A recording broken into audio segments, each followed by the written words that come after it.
As the leader of the Booner Pack, I lead from the front. All right, boys. Lock in. It's our core foundation, man. Grit. I'm fired up. I'm fired the f*** up, boys. It's pumping right now. It's got my juices pumping, boys.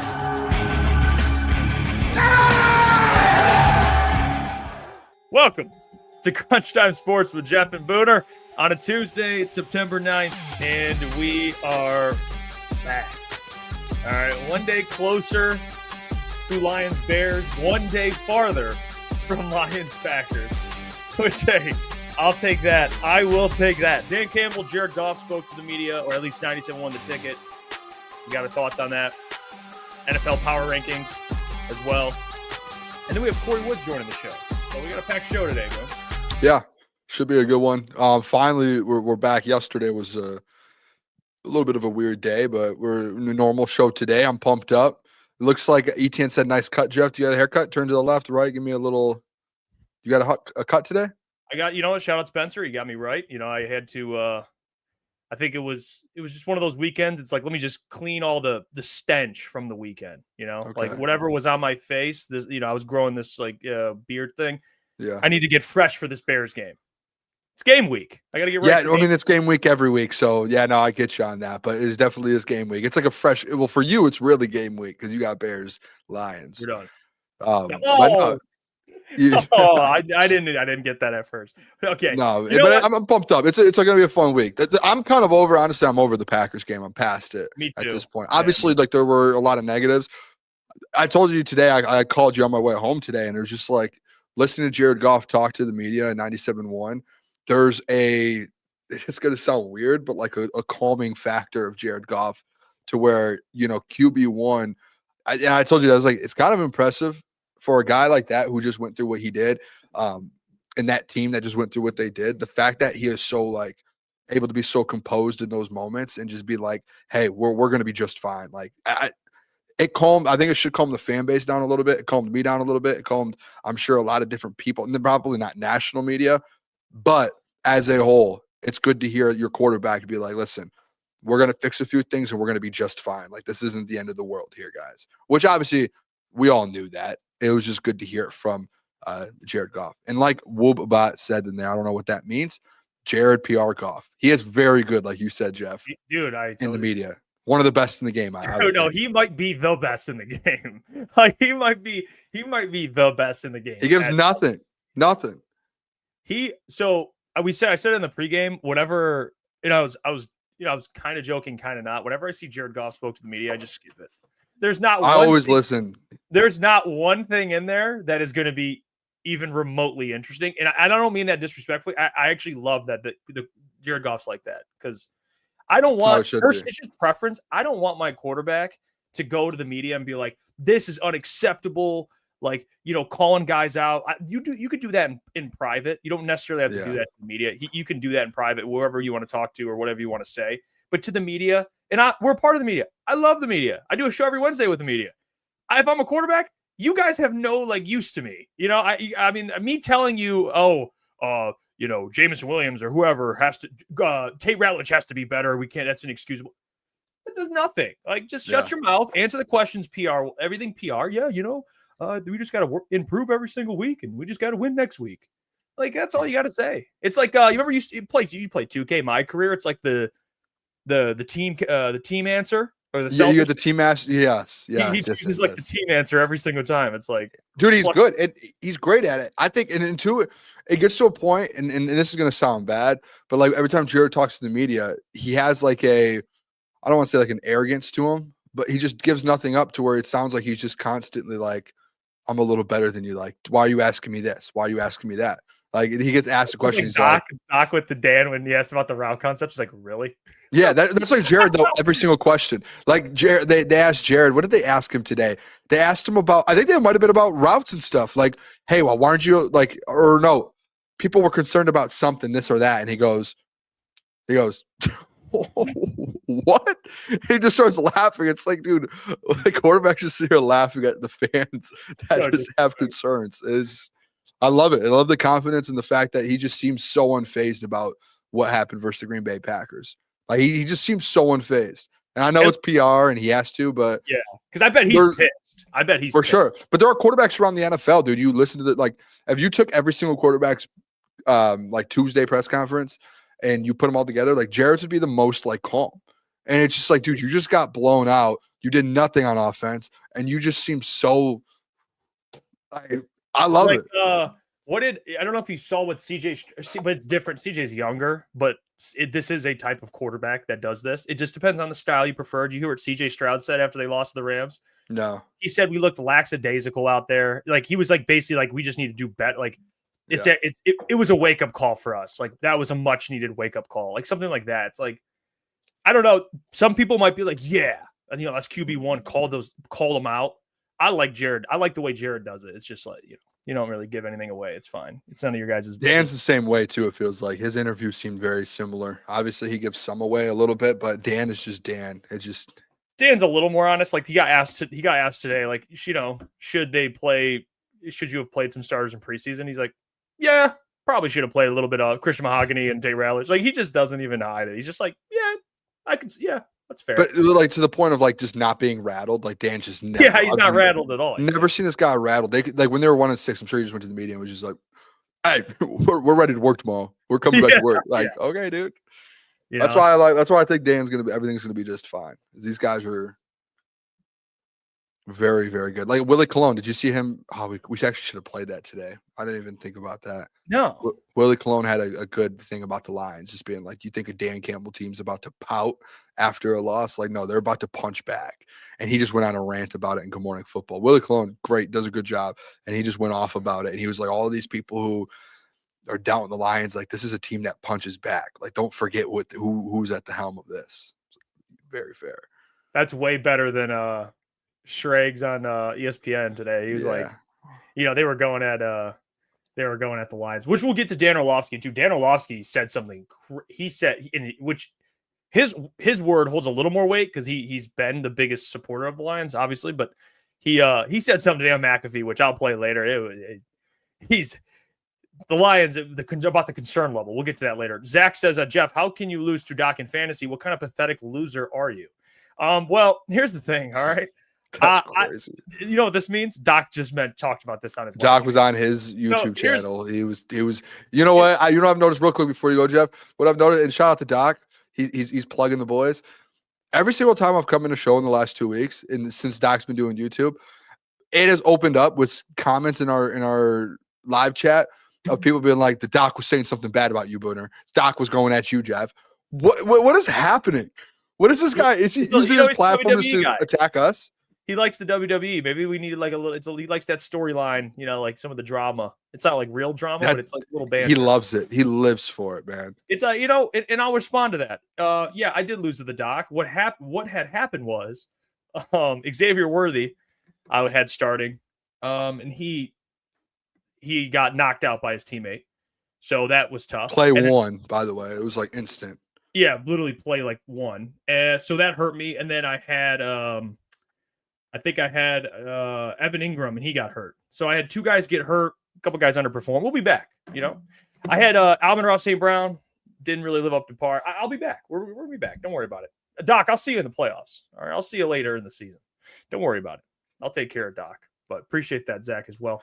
Shift God says, can't afford to go 0-2 in Baltimore. Don't worry. Yeah. And by the way, can we talk about we'll address the Bears-Vikings. All right, let me just say this. We got off air last night in our last words. Not even mine. It was your last words, last famous words. Bears got this one locked up. We're off.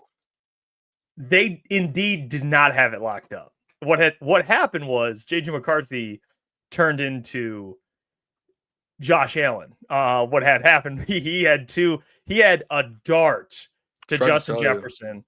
And then he had a nice throw to Aaron Jones. It was actually a really nice run too. And then he had the gritty run to get in the end zone. And the Bears offense stalled in the second half. So that's on Ben Johnson. I mean, we want to praise him for the first half. That's on Ben as well. And then they had penalties. The Bears, that's on Ben too. They had probably what I checked the game after. 12. They had 12 total. For 100 and something yards, dude. Yeah. That's bad. That's a lot of pre-snap penalties, false starts. Just really bad. So delay games. The Bears did not deserve that second half. The Vikings, they stole that game. Like credit to Kevin O'Connell, credit to JJ for how he played in the second half. So he said he had like 200 family members there. So I think that Vikings team, again, I know you're down on them. I think they're going to be fine. If JJ does what he did in the second half, I think he just needed to settle in a little bit. But I think that was the concern you had is JJ going to be able to step up in certain moments as a rookie, essentially?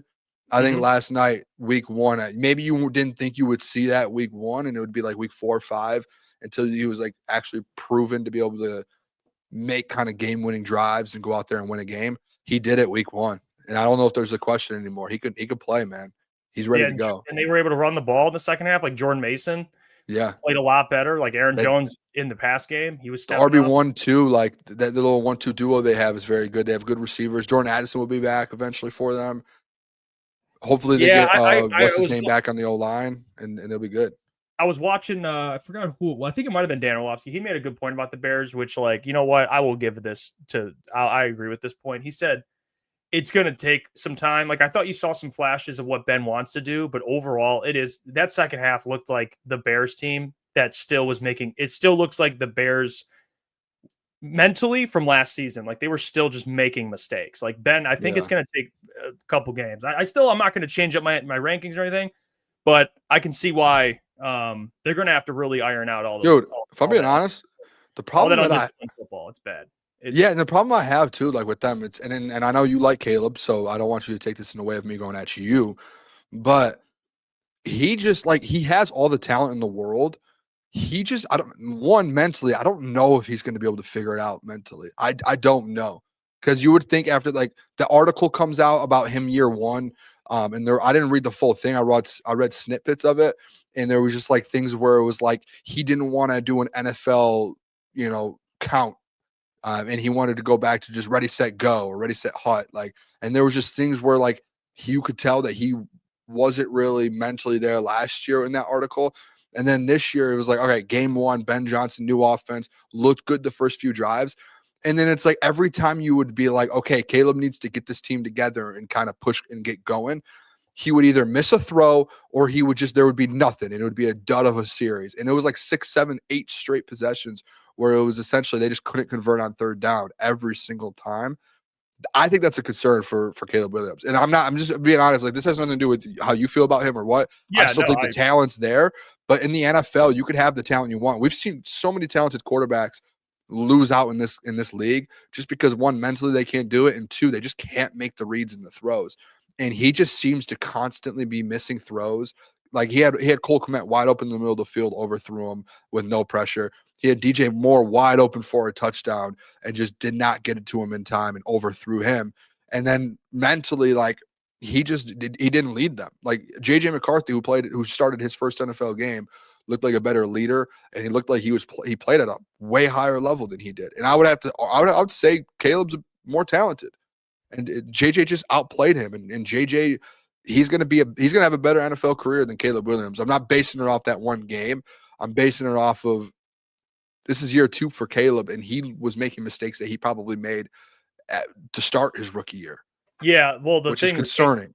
The thing with Caleb that he has to get better at is pre-snap reading defenses, which I think Ben will help him. But if he doesn't get it together, that's he's done. You have to be able to pre-snap read a defense. Yeah, and Ben's offense is pre-snap with motions, reading defenses. That's why I have hope that he'll figure that out. And the other part is the inconsistency when it comes to accuracy, because he'll have throws where you're like, wow. And then he'll have wide open misses. And you're like, okay. That thing with Ben, this is where I will mention this. Ben is going to have to get adjusted to a different type of quarterback. The one thing with Goff, you can say whatever you want about his mobility. Goff is one of the most accurate quarterbacks in the entire NFL. So Ben has had one of the most accurate quarterbacks in the league. And now he's going to a second-year quarterback who's inconsistent when it comes to his accuracy. So Ben, you can see on the sideline, Ben's getting frustrated. He missed so many throws last night. That's the thing. Jared doesn't miss too many throws, dude. When it comes to when guys are wide open, he's hitting guys. So people always want to mention Jared Goff's going to miss Ben, and no denying. But dude, Ben's going to have an adjustment period without Jared for sure. He's going to have to get adjusted to a younger, different type of quarterback. Some of those throws, dude. And I actually saw some clips, too, people clipping where Caleb's just like running around, and his first, second, third read, like if you look at all of them, people are like breaking it down, like these are open, and he's just not throwing it. I don't know if it's his confidence or what, and then he just starts scrambling around, and it's like they were already open. You just missed them. So obviously they're going to watch film, and I'm sure Ben is going to teach them. But it is Ben's gonna questionable that a game you're up 17-6 versus essentially a rookie quarterback, that Caleb wasn't able just to get a couple. All you need to do, honestly, all you needed to do was have one drive put together, maybe two, and that's not even from like just the fourth quarter. That was like halfway through the second, the third, and the fourth. You put one or two more drives together and just get an extra field goal or two, you win the game. And he was just unable to do it. I think that's concerning for that Bears. If I'm a Bears fan, I would be concerned about your QB. Well, they melted down, and then DJ Moore fumbles. Like that was bad. They missed a field goal at home. Like that's tough. That's tough to lose like that at home. That's tough.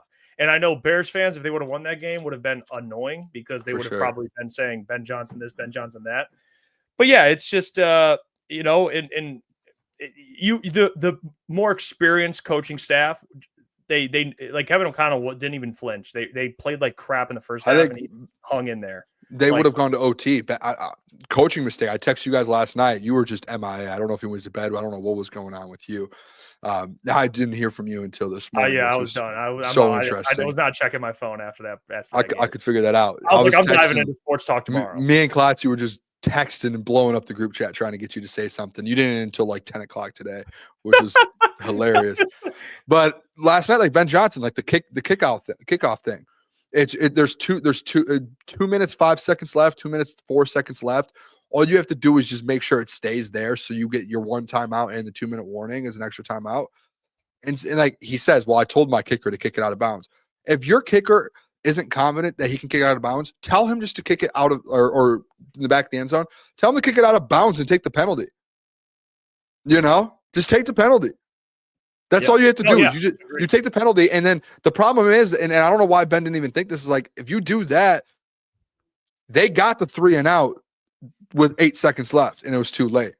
All you have to do is take the penalty, and you have 56 seconds to go down and get a field goal. So I think that was just a rookie coaching mistake by Ben Johnson. For sure. That was him costing his team, and that was a very, very big rookie mistake. He went for it on 4th down early in the game and didn't kick the field goal. They did miss a field goal at one point as well, too, which is tough. So they left points off the board. Like it was, that's why, like here, and we'll get to more of like the Bears.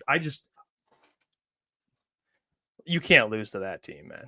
Like the Lions, like they're figuring stuff out. You got to win on Sunday, man. There's no way they lose. Yeah, that the way that look. And now I do want to play the clip of Dan. He spoke to 97.1 today, and he talked about the D-line because Jim asked the question of which let me just give credit to Jim Costa here.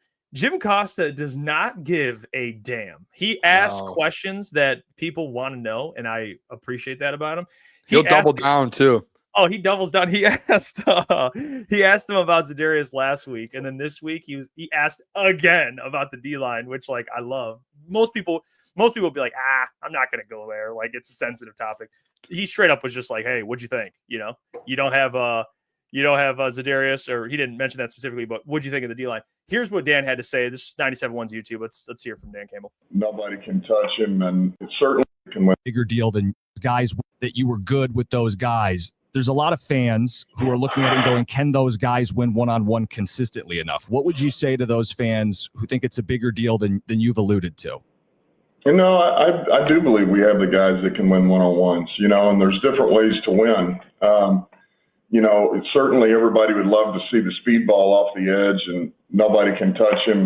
But those guys are, that's a rarity when you can find one of those guys. But then it's the guys like these guys who can push the middle of the pocket, man. You can get an edge and you can open it up and you can drive it right back into the quarterback's lap. So there's different ways to apply pressure on the Q. And the bottom line is you just got to make him uncomfortable. If we can make him uncomfortable, get in his lap here a little bit, then normally good things will happen when you can do that. So, but it requires everybody doing their job, and you got to get there with urgency. You mentioned, yeah. So Dan essentially doubled down and was like, hey, I believe we have the guys that can win one-on-ones. We just have to do a better job of winning one-on-ones. And we have to, it starts with everyone. And I like how I think he did this a little intentionally where he mentioned the other side of Hutch last. He did like the interior, the everything else. And he's like, and then he's like, yeah. And then he's like the other side of Hutch. And then he kept going because he knows that's probably where people are going to go with it. I think two things. One, I said yesterday, it is just a little ironic that we're looking for guys to win one-on-ones when we had a guy here who could win one-on-ones. So it's a little like frustrating from a Lions fan perspective. Za'Darius was 7th in the league in pass rush run rate, but we'll move on from that. I think the big thing that I was disappointed in, to be honest, it wasn't even like the interior because Aleem McNeil is your best pass rushing defensive tackle and he's out. So I can't blame DJ Reader's not known to get after the quarterback. And Tyleek is still developing that. So I can't even blame those two. Like, oh, they have to do better. It's just not really what they're going to do consistently. Davenport, you can look at for sure. They're going to need more out of him. But I'm looking at Derek Barnes, man. Like, I'm a little shocked Derek Barnes didn't have a little more pressure there because he's the Sam linebacker. He lined up at edge at Purdue. I mean, all I've been hearing all offseason, and I've even said this because I believe it, is you use Derek Barnes as more kind of as like a bonus rusher at times. He's a better pass rusher than Anzalone and Jack Campbell. Like he's capable of doing it, and he just wasn't there. So there's no help coming in terms of, like, Za'Darius is off the market. Clowney's there. Like, what is he going to do? I don't know if Clowney's worth it. And anyone else worth signing is not going to be, they're just going to be depth at that. So who you have is essentially who you have, unless Brad makes a trade, which you've already talked about. I don't think happens. I don't see Brad make a trade like that. Over. So you kind of have who you have. So when it comes to that, now that we kind of got past the Za'Darius stuff, you're going to need Davenport, Derek Barnes to step up, at least hold it down until Aleem gets back. And then you need Aleem to get comfortable again. But Aiden's going to, I mean, we're back to like 8. We need Aiden to be Superman. And I think he'll do that, especially this week against the Bears. He always plays well against the Bears. But besides Aiden, like, you're going to need some help here, you know? And I think it's just to be creative, of course. Like, if you're Dan too, and we've heard Dan kind of, I'm not gonna say he's gotten like mad about questions, but he's definitely pushed back on questions. He honestly didn't, like, when Jim asked him that question, like, he didn't push back much because I think he does know. And they, like he said, that we need guys to win one-on-ones. And even when we went back and watched the game again, there was times they sent 6 guys. And essentially, if you're sending 6, you have 5 offensive linemen. Maybe you have a tight end in there that's helping. But a lot of the times I saw the running back was going. So it's essentially you have 6 offensive players blocking 6 defensive players. And if they're doubling, that means there's an all-open guy. If not, they're just all one-on-ones. And they weren't winning those matchups. And they weren't getting pressure on Jordan Love. And I think that's the frustrating part is there was only 6 pressures all night. And it felt like when you go back and watch the film and you go back and watched it, it's like they were scheming different things up. Like I said, there was multiple times where I saw Derek Barnes, Anzo, Jack all rushing the passer on top of Aiden Hutchinson, Marcus Davenport, and Tyleek Williams. Like those 6 guys going after Jordan Love, no pressure. So it's like, I think that's where Dan's trying to emphasize and say, it's like, listen, if we're sending guys, we're scheming them. You have to go win those matchups. And I think that's the frustrating part for fans because the personnel, it's like, hey, that was why I think a lot of fans wanted Za'Darius Smith back in the building is because he was winning those matchups. Or not even that. There are guys around the NFL who signed with other teams at deals around $5-6 million, $4 million that you signed the likes of like Levi O, or you signed a Marcus Davenport, who I think is around 2 or 3. And you re-signed guys back here that one aren't available or two that they didn't get after the quarterback and they didn't get the pressure and they didn't win their one-on-ones. But then you look around the league and you see guys that signed elsewhere that you could have an opportunity maybe to go sign and they're getting pressure or they already have a sack from last week. And I know it's easy to like hindsight to look at it, but I think that's where the frustration with fans come from. Is like, it wasn't like it was just, hey, here and there, Jordan Love made plays. It was like from the start of the first quarter to the fourth quarter, it was just consistently, he just had a lot of time. It felt like, and there was just no pressure, and he was just getting throws off whenever he wanted to whoever he wanted to.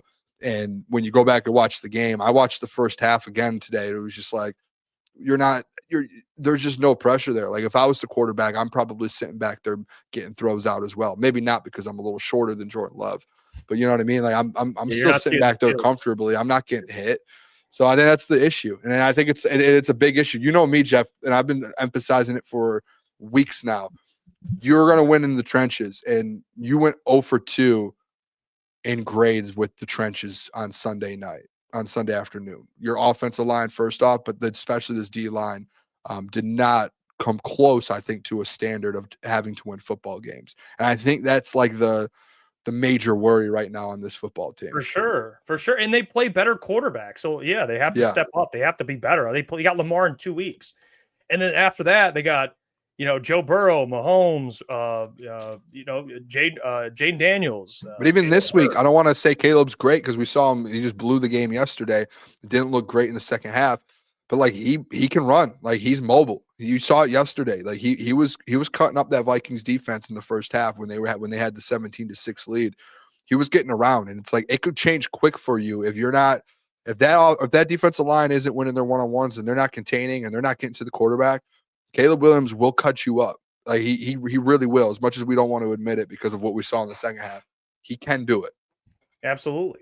Now, before we bring on Kory, I need to tell you about our friends over at Comer and Cross. So allow me to do that because they are a proud sponsor of the show, and they always win their one-on-ones with their customers. They always do. They take care of their customers with their one-day installation sale because you are tired, I'm sure, of staring at that crack-stained garage floor. Well, let Comer and Cross take care of it with their summer installation sale. They're offering 12 months, same as cash, or $500 in savings. So call the number 248-834-3488.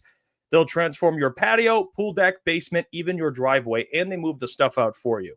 So again, you call that number, 248-834-3488. That's 248-834-3488. Or you can book your free estimate at comercross.com. Tell them your friends over at Crunch Time Sports sent you. All right, let's get back to the show here, and we can welcome in our special guest. He covers the Detroit Lions and the Detroit Pistons. Does them both for MLive.com. One of the best in the business. Good friend of the show, Mr. Kory Woods. Kory, how are we doing, my man? Hey, I don't even know if you guys can see me right now. My computer is on its last legs.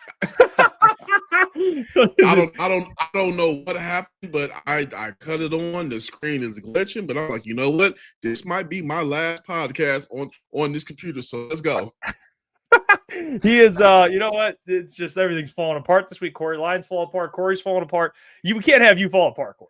We just can't. We need you. You're the glue guy. And I need to ask you things here. All right. The Lions lose to the Packers in that fashion. What is your initial reaction? You're watching the game. You're covering the game. When that game ended and the clock hit 0, where was your mind at in that performance? Because this is a team that you've been covering, and they haven't put together a performance like that, Kory, with the team being good since essentially Baltimore when they got blown off. They got beat the brakes off in Baltimore. Well, I think this is worse than the Baltimore game because at least with the Baltimore game, you just knew they lost to a better team, but things just did not go their way. Baltimore was the better team. You just knew that. This one was just a team that just did not prepared to play a down of football at all, and I think that, there's been a lot of overreactions, and understandably so, because it's not the fact they lost. I mean, fans can't win every game. Green Bay is a playoff team. It's a team that was already going to be in the run for winning this NFC North. I think the problem is how they lost. They just did not look prepared on either side of the ball, and that's not something you normally see from a Dan Campbell team. Things looked very clunky, and I know we're probably going to get into it about the defense, but for a while I've been saying my biggest concern is not the defense. I think they can figure that out.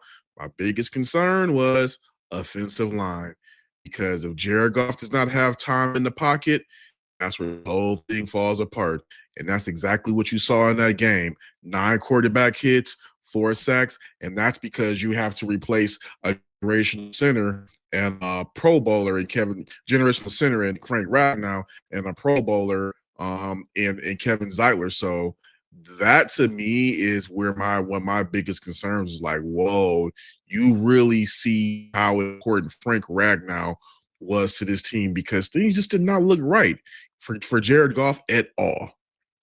Yeah, Kory, I'm just going to start off with that then, the offensive line, because I had mentioned yesterday, I think like the main part of this football team has always been the O-line.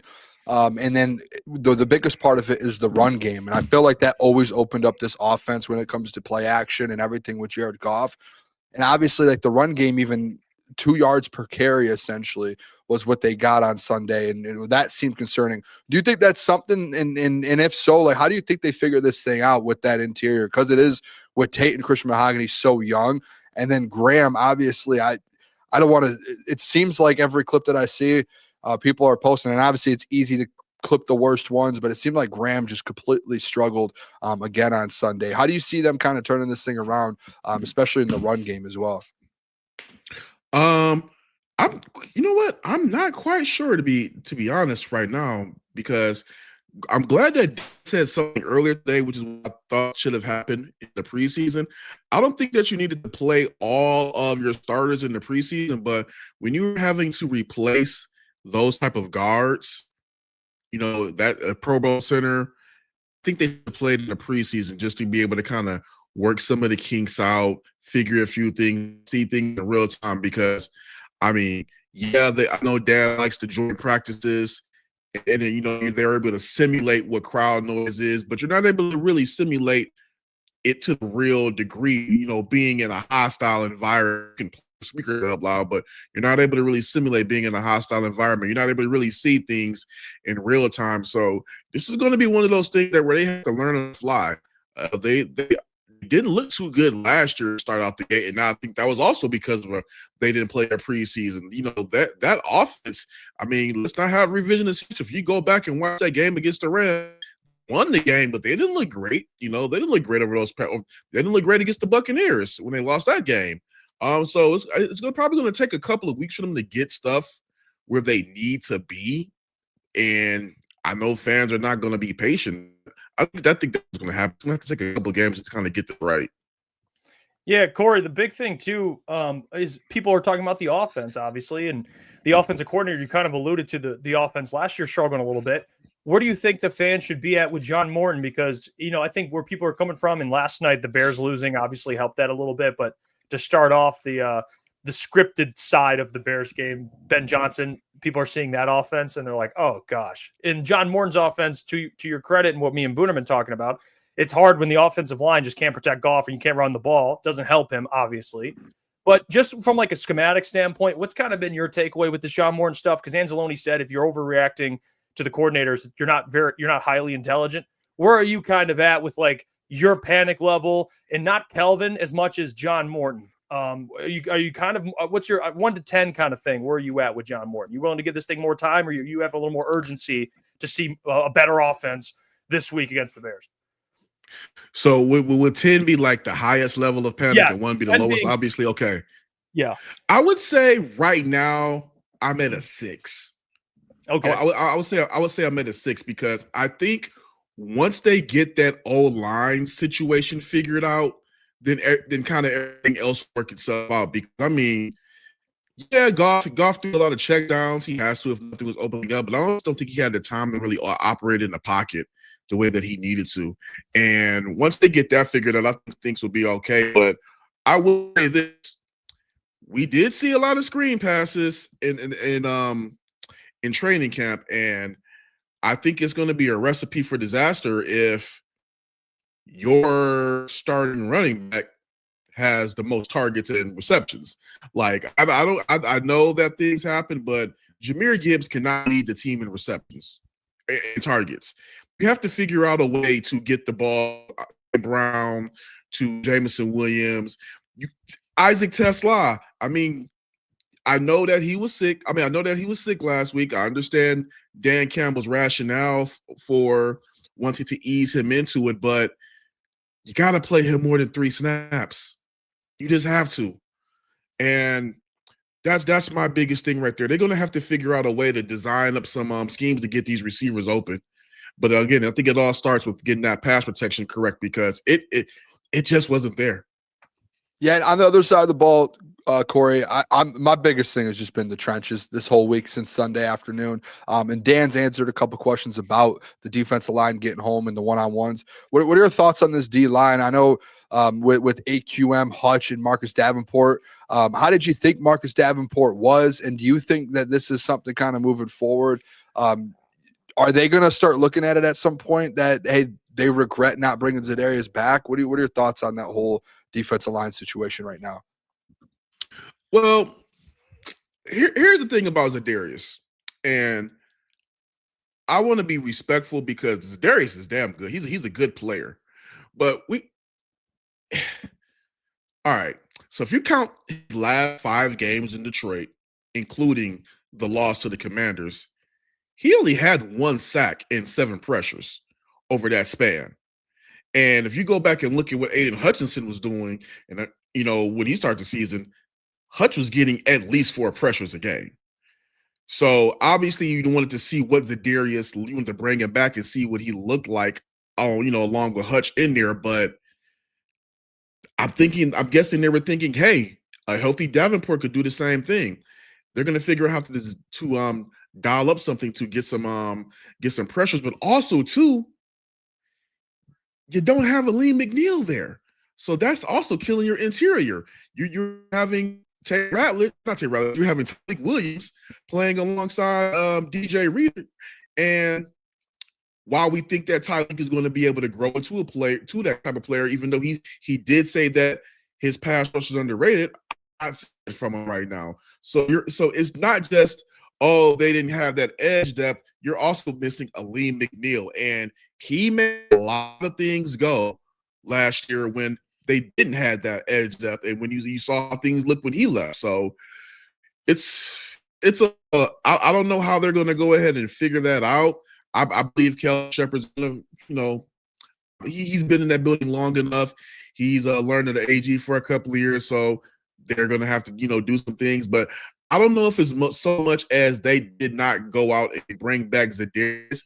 I think you can just argue in general that they should have prioritized adding, more quality depth in general. And on that interior line. I mean, I know they got Roy Lopez, and remains to be seen how good he will be in the Detroit scheme. But I think just in general, just addressing the edge should have been something that should have been done, not necessarily bringing back Zadarius exactly. Yeah, Kory, I want to ask you about Terran Arnold. I know he's dealing with a groin injury that seems to be more positive, but what did you kind of make of his debut in just general? I know the secondary is hard, but just really go secondary in general, because it seemed like you were there every day in training camp. It seemed like the secondary people were kind of fired up about, and then you go to this Packers receiving core, and it's like, well, they're not J-Mo or Amon-Ra, but you wouldn't have thought. I mean, it looked like they had Calvin Johnson and Jerry Rice out there. What'd you think of how this secondary kind of played, and Terran Arnold's debut kind of in year 2? What'd you think of all of it? DJ Reed as well. DJ Reed was okay. I thought the secondary in totality just was not really good at all, just to be quite frank. I thought that Terrion, he said he injured his groin on the second. There goes the computer flickering. He said he injured his groin. He said he injured his groin on the Packers drive game. I think that, I respect the fact that he wanted to stay out there and play, but he said it didn't really bother him. But you look on that third Packers drive, the one where, they loved bang bang on those 2 plays and got the score. Terrion got beat pretty bad on both. So I think he probably should have been a little bit forthcoming about that.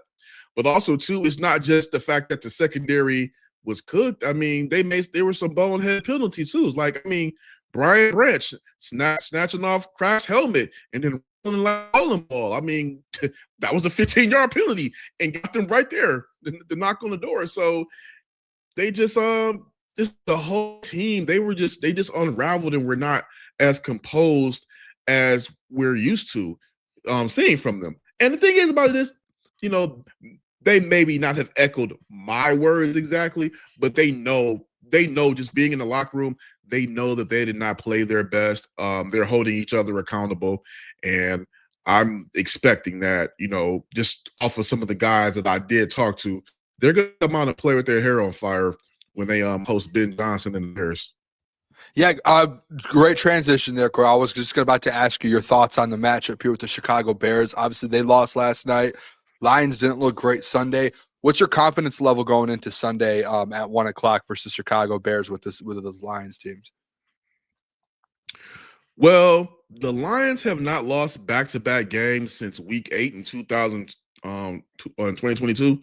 I expect that to keep on going. I believe Ben Johnson's coming into a hornet's nest.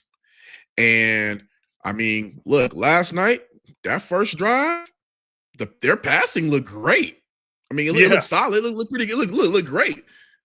Their rushing attack left a lot to be desired. And as the game went on, I mean, hey, if I'm not mistaken, he started 10 for 10, and then he finished the game. Caleb Williams started the game 10 for 10, then finished the game like 11 or 24, I believe, if I'm not mistaken.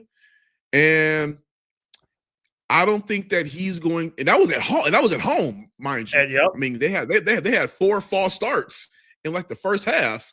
So I think 3 were from Jonah Jackson, if I'm not mistaken, too. So, which is kind of interesting. Yeah, shout out Jonah.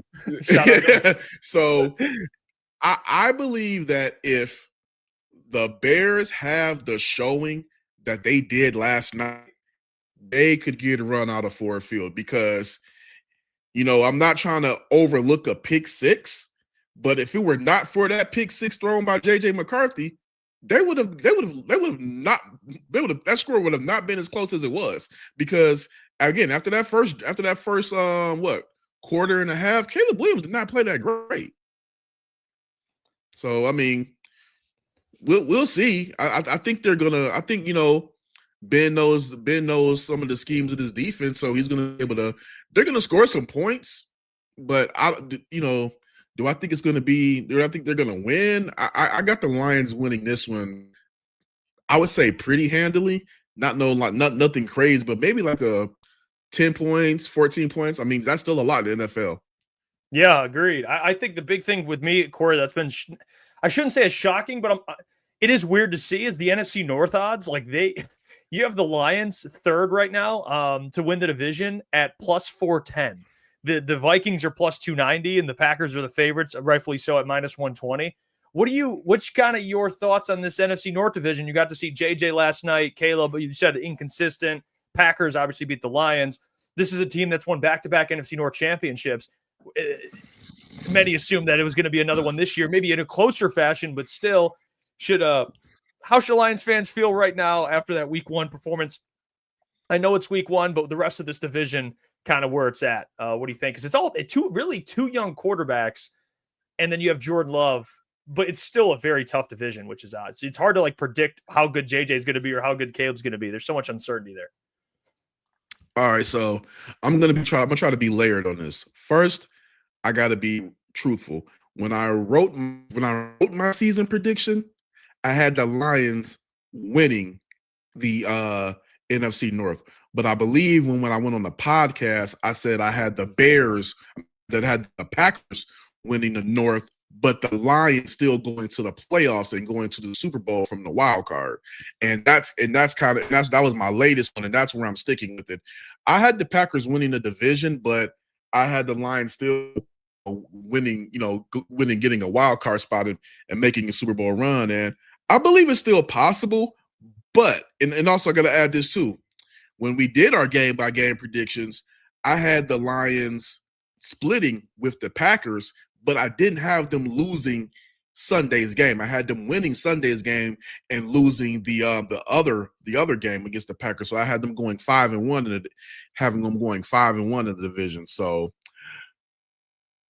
I will say that if they lose against the Packers, against the Bears, they're definitely not winning the division because I don't think they're going to be able to win it with 2 losses. Not at all. But the panic, I mean, I have panic right now, but I will say that Sunday is a must-win game. I know people hate I know people hate to kind of think about that too early, but first off, again, you cannot go 0-2 in the division. You want to go 0-2 to start your season.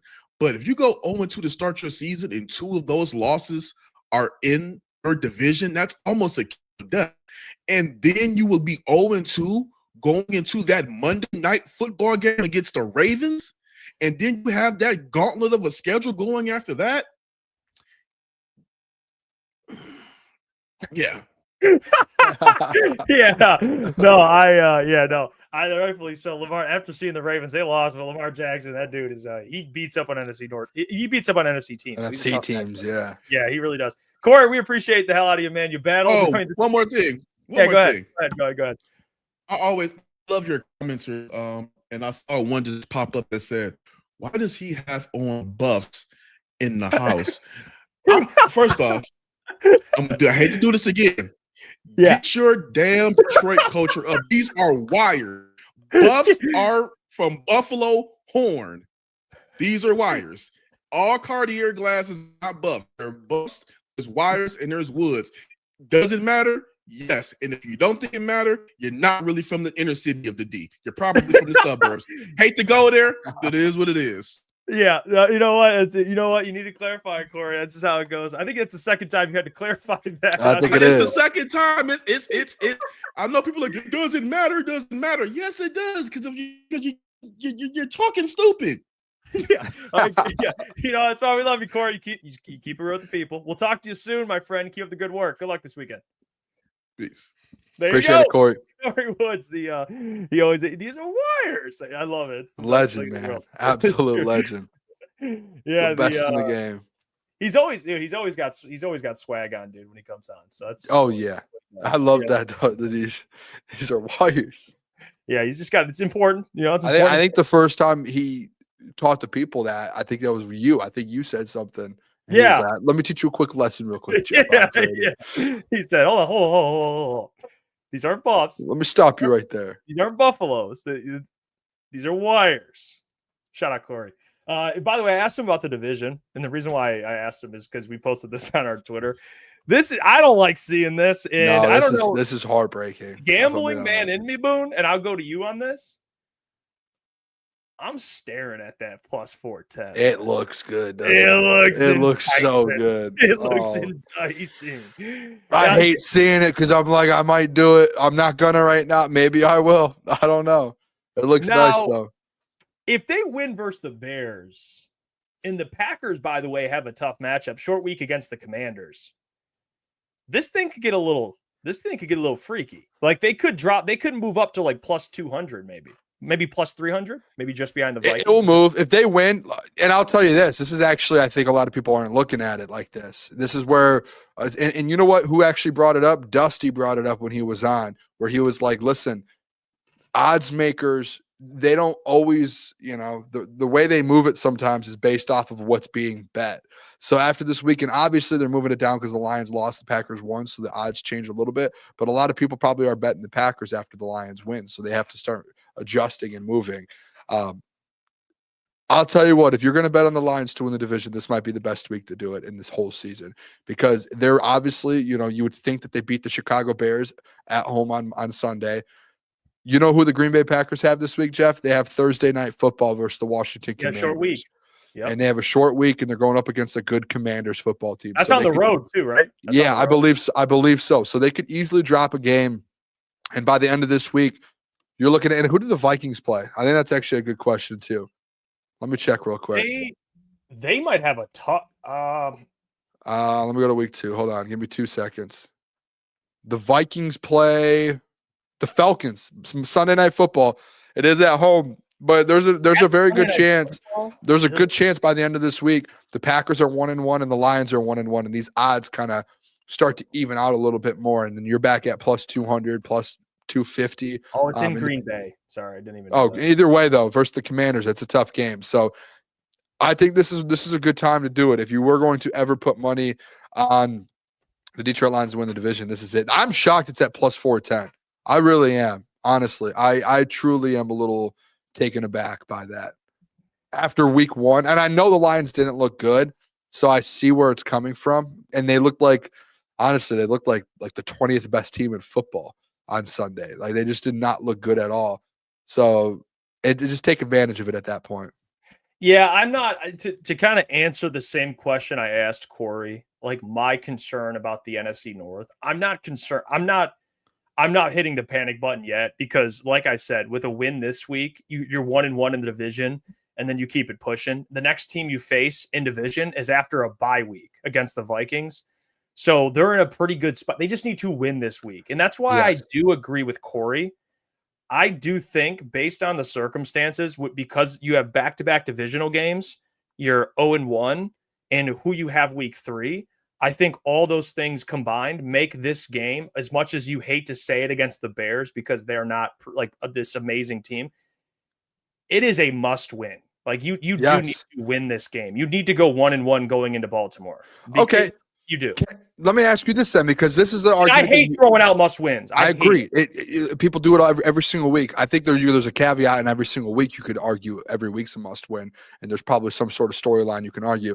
Jeff, can we take a rewind about a month ago when we asked the most important games of the NFL or the Detroit Lions season, and I had the Green Bay Packers week 1 as the most important one because 1, it sets the tone for the season, and 2, it was versus another contending team that everyone was putting in that category to beat you in the NFC North. Do you now understand now after a loss the way it happened why I had that in the top 5? Do you see now where I was coming from? Oh, yeah. Because now it's like you lose that game, everyone's looking at you, and now you're plus 450 or whatever it is to win the division. No one's looking at you as a playoff team anymore. National media is panicking and saying you're no longer going to make the playoffs. Like, that was why I was like, hey, that week 1 game, if you make a statement week 1, that might be the most important thing for this season, especially after the offseason that was at hand. So now the fact that you lost it, I think the next most important game of the season, everyone's going to be like, oh, it's always the next. No, like, it legit, you have to win this game on Sunday. I think Dan knows that because he went in his post-game press conference, or not post-game, but I have the clip. On Monday when he spoke to media, he was like, we're going to win this game. Like, he was just straight up. He was like, we are going to win this football game on Sunday. And I think he understands it. That's why they haven't lost back-to-back games, like Kory said, which is a crazy stat since like 2022, is because coming off a loss, like, Dan knows how to handle these situations. And the players they have in-house, they know how to react to them as well. Like, they're going to be ready to go, and they're motivated to win. Yeah, this game, it is a must win. I mean, obviously the storyline, I had the Bears in my important games because of Ben Johnson, or best storyline in the game because of the Ben Johnson thing. Now it's more than that. Now it's just, you can't go 0-2, like going into Baltimore. You just can't do it. And I'm not saying they can't beat Baltimore. I'm just saying that game's going to be very difficult. So I don't want to go into it thinking, hey, we're 0-2. We just got to beat Baltimore. I mean, that's a tough game. So ideally, you want to take care of business here. And I have the video of Dan talking about that must win. So let's hear. This is Dan Campbell. This is yesterday or the day prior? I think it was yesterday. This was Monday morning. Yep, yesterday. So here's Dan on that. Ben's my friend. He's always going to be my friend, but nothing about that's going to change, we're going in getting ready to play Chicago. We're going to win this game. We have to. We got to find a way to clean things up and do what we got to do. And they're going to try to do the same thing. It's like every week. So. And that's the thing people keep asking Dan too, is like the competitive advantage with Ben Johnson, because he's been a part of the staff, dude. That doesn't work because Dan has just as much of an advantage. Doesn't. I think those things kind of cancel out a little bit. It's like, just as much as Ben is familiar with what the Lions want to do defensively, the Lions know exactly what Ben wants to do defensively. Yep. So I don't even want to.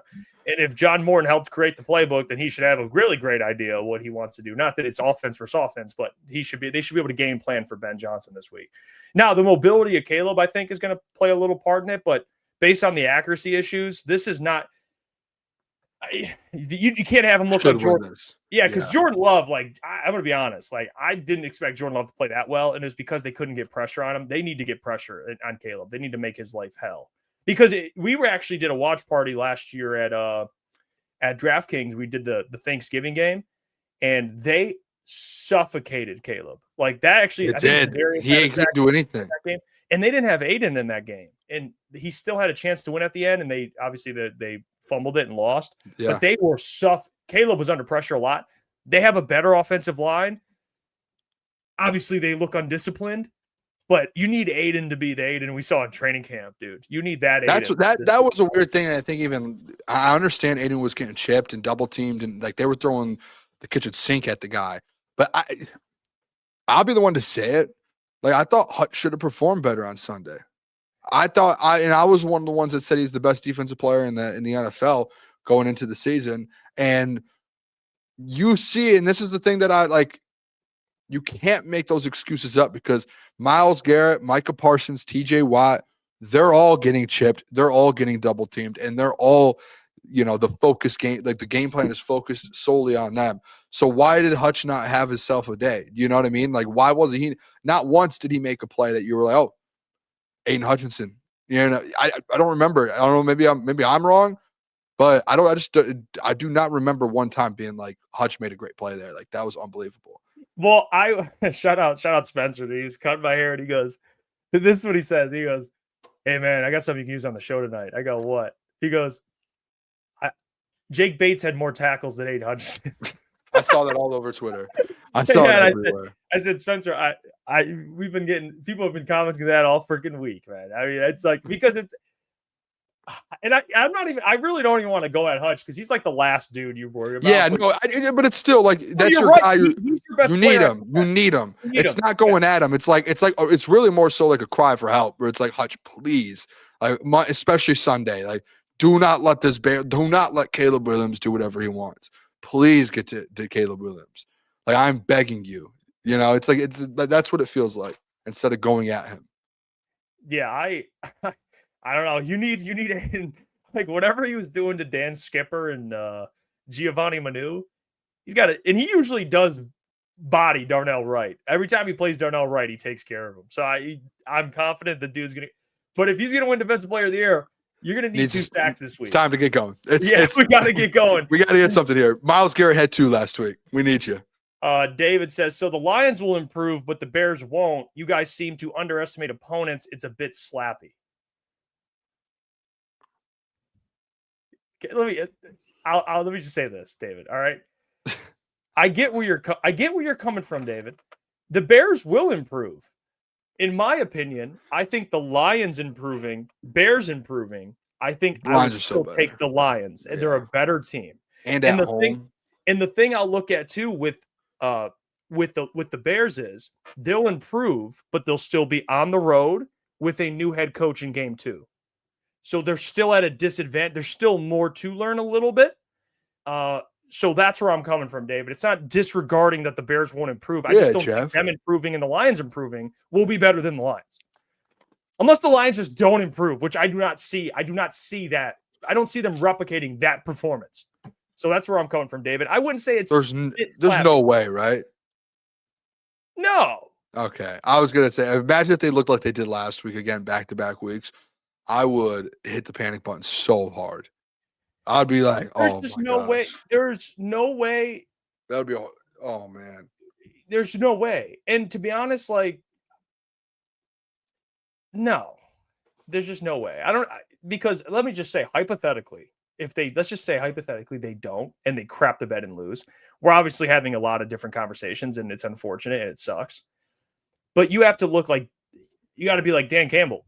What's going on, man? Like, you just lost 2 of your best you lost 2 very good coordinators. Like, you got to right the ship here. And that's why I don't work. I think Dan will. But if he doesn't, that falls on the head coach. It's like, what's going on? Team wasn't ready to play week 1. You had all offseason to get them ready. And then week 2, you're not ready. And it's against a team that just got Ben in this game 2 of his tenure or his regime. Yeah. It's like, I just don't see it. I would be shocked. At home, it's the Lions season opener or home opener. And you lose. There's no way. I think it'll be a good game, like a good game. Like, I think at times it'll be relatively close, but I think at the end you're going to be like, oh yeah, okay, the better team won. Better team. I'm getting a more experienced coach team. You would hope at that point. Absolutely. With Dan versus Brad. Do you think the Lions' offensive line, like a Lions' offensive line, will only have 2.2 yards per carry? Again, I just don't. That's just 2 yards a carry again would be almost like.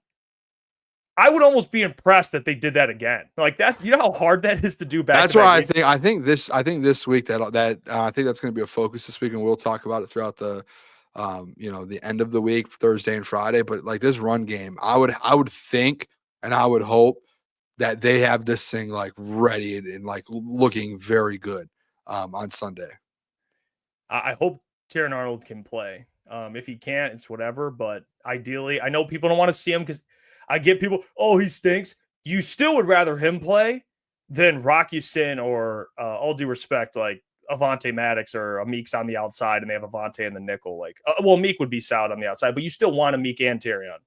You know, let's get it. Let's not love Rocky Sin, but let's not act like Rocky Sin's coming off the bench. It's just going to be this elite corner. Like you want Terrion Arnold out there. So weird. Avonte Maddox got no snaps on Sunday. Yeah, he did. He didn't get any at all? I mean, maybe special teams, but defensively, he wasn't on the list of guys that Who came in after Terrion? It was Rocky. That was something I texted you guys about. Terrion played 40-something% of the snaps. Rocky Sin and Khalil Dorsey played 5 total snaps on defense. Because they moved a Meek outside, I think. But they moved a Meek outside, but then after that, they must have moved Branch, but I don't know what they were doing. I guess. But did you see that? Like, can we pull the snap count up? Yeah. There's got to be a snap count somewhere here. Hold on. Do you have it from someone? I'll find it. The defensive snap count. Yeah, the defensive snap count was just interesting to me because when Terrion goes down, you're like, okay, someone's going to have to get the other half of those snaps, right? And even if you move a Meek over, I think they just ended up going just Derek Barnes like basically the whole time. So this is pretty much the whole, like, let me see. I'll zoom in so you can actually see this. And if you go under to like Dorsey, it's Rocky. Oh, yeah, you're right. 5 total snaps. So they must have just been like, we're just going to go Derek Barnes and just go, D Barnes in at Sam the whole time. And they just never really, and they just moved Brian Branch around the field. You see what I'm saying? Yeah, I mean, they were lining Terrion up. played 48%. So who played the other 21 snaps for him? Yeah, it was DJ. Brian played 100% of the snaps. Derek Barnes ended up playing 90%. So they just went Derek Barnes the whole time. Yeah, that is interesting. I texted you guys the other night about it. No one responded. I was like, am I the only one that's No, I didn't even see that because that's actually kind of surprising. I guess the thing I was a little shocked by too is how much Pat O'Connor played. He played more than Muhammad. Who? Pat O'Connor? Played yeah, more than and he was outside a lot too. He wasn't inside. He was playing outside as well. Which is interesting. Which is kind of interesting too. I don't know. They must love him outside, or they must like him outside. Yeah, I don't know about love, but I don't know. Whatever that means, they like him outside. Like DJ Reader played. Look how many snaps DJ Reader played. Yeah, he played 77% of the 77%. The big fellow was just going. Yeah, they had Davenport. Davenport played 69%. What did you call him? Davenport. Davenport. What a name! Wow. Played 69%. Hutch played 96. Yeah, the people who played 100 was Jack Campbell, DJ Reed, Anzalone, Brian Branch, and Kirby. So both linebackers, Jack and Anzo, were out there every single snap. As expected. Yeah, that is expected. Shift God says, fellas, you think they should start playing more zone, man zone? Well, I think their identity is what it is. I think it's hard to change your identity right now. It's about to be week 2. You can't really be like, hey guys, there's going to be a zone defense now. You know, do I think situationally there's times where you'd like them to switch things up, of course, but they want to do what they want to do. They want to play man coverage, blitz a lot, be physical at the line of scrimmage. I mean, it's hard because last year, Aaron Glenn, with all the injuries they had, like Glenn had a certain identity and it worked. So I think Kelvin's kind of taking some of that and tweaking a little bit. But I don't know. Do they have the personnel that can play zone? Look at Terrion Arnold. How's he look in zone? In all due respect, he's not really a great zone player. He didn't play well last year in zone. So it's like they probably are playing to more of their scheme. Like DJ Reed, great man corner. Yeah. I don't know. And Meek Robertson, another one, great man-to-man corner. Like, I don't think they'll change the zone or change up their scheme because of like one game or anything. I just don't want to see, I'm with Andrew. I just don't want to see Hutch dropping into coverage, like on third down. Yeah, and Davenport too. Like both of them dropping in coverage just feels really. And it wasn't like it was okay if it's 1 or 2 times. Like we've seen Hutch drop and actually make a play. Like we've seen that. I don't want to see it as much as we did. It felt like we just kept seeing it. And it was like big third downs. Hey, need to stop. No, it's a pass down. Send the house. Go get after Jordan Love. Let your secondary and linebackers get the job done. And you're dropping Aiden Hutchinson in coverage. And it's like, that's your best pass rusher. Or Davenport, like that's your second best pass rusher. Why is he dropping? That was concerning. That definitely was. Yeah, it was. I do want to play you guys the clip of Dan Orlovsky on Pat McAfee. Oh, here we go. I haven't watched it yet. Yeah, before we do that, allow me to tell you about a sponsor of our show, which we are very proud of. And it's a sponsor that you guys should all be using, and that is our friends over at Sleeper Fantasy. And you got Sleeper Picks, by the way, which you guys should be playing Sleeper Fantasy already. It's one of the best fantasy apps to be using, and you should be using it. And you should use the promo code CT Sports. Get a $100 deposit match up to $100. And the NFL season's here, which means you have a chance to now 1,000x your cash on daily fantasy football. Football's never been more exciting than it is now. You got players like CJ Stroud, Pat Mahomes, Lamar Jackson, Justin Jefferson, etc. Pick on stats for these players like touchdowns, passing yards, receiving yards, fantasy points, and more for up to 1,000x payout on Sleeper. Get your picks right, and you could win big. Again, use the code CT Sports, and you'll get up to a $100 match on your first deposit. Terms and conditions apply. See Sleeper's terms of use for details. And always remember to gamble responsibly. I do want to play this Dan Orlovsky clip because let's hear it. I will say, if you're a fan of Dan Orlovsky, which you should be, I think at times Dan is on the forefront of defending the Detroit Lions. This one, I don't know how people feel about this one, and maybe people agree, maybe people don't. But here's Dan Orlovsky. I'm going to try and play this. All right, here.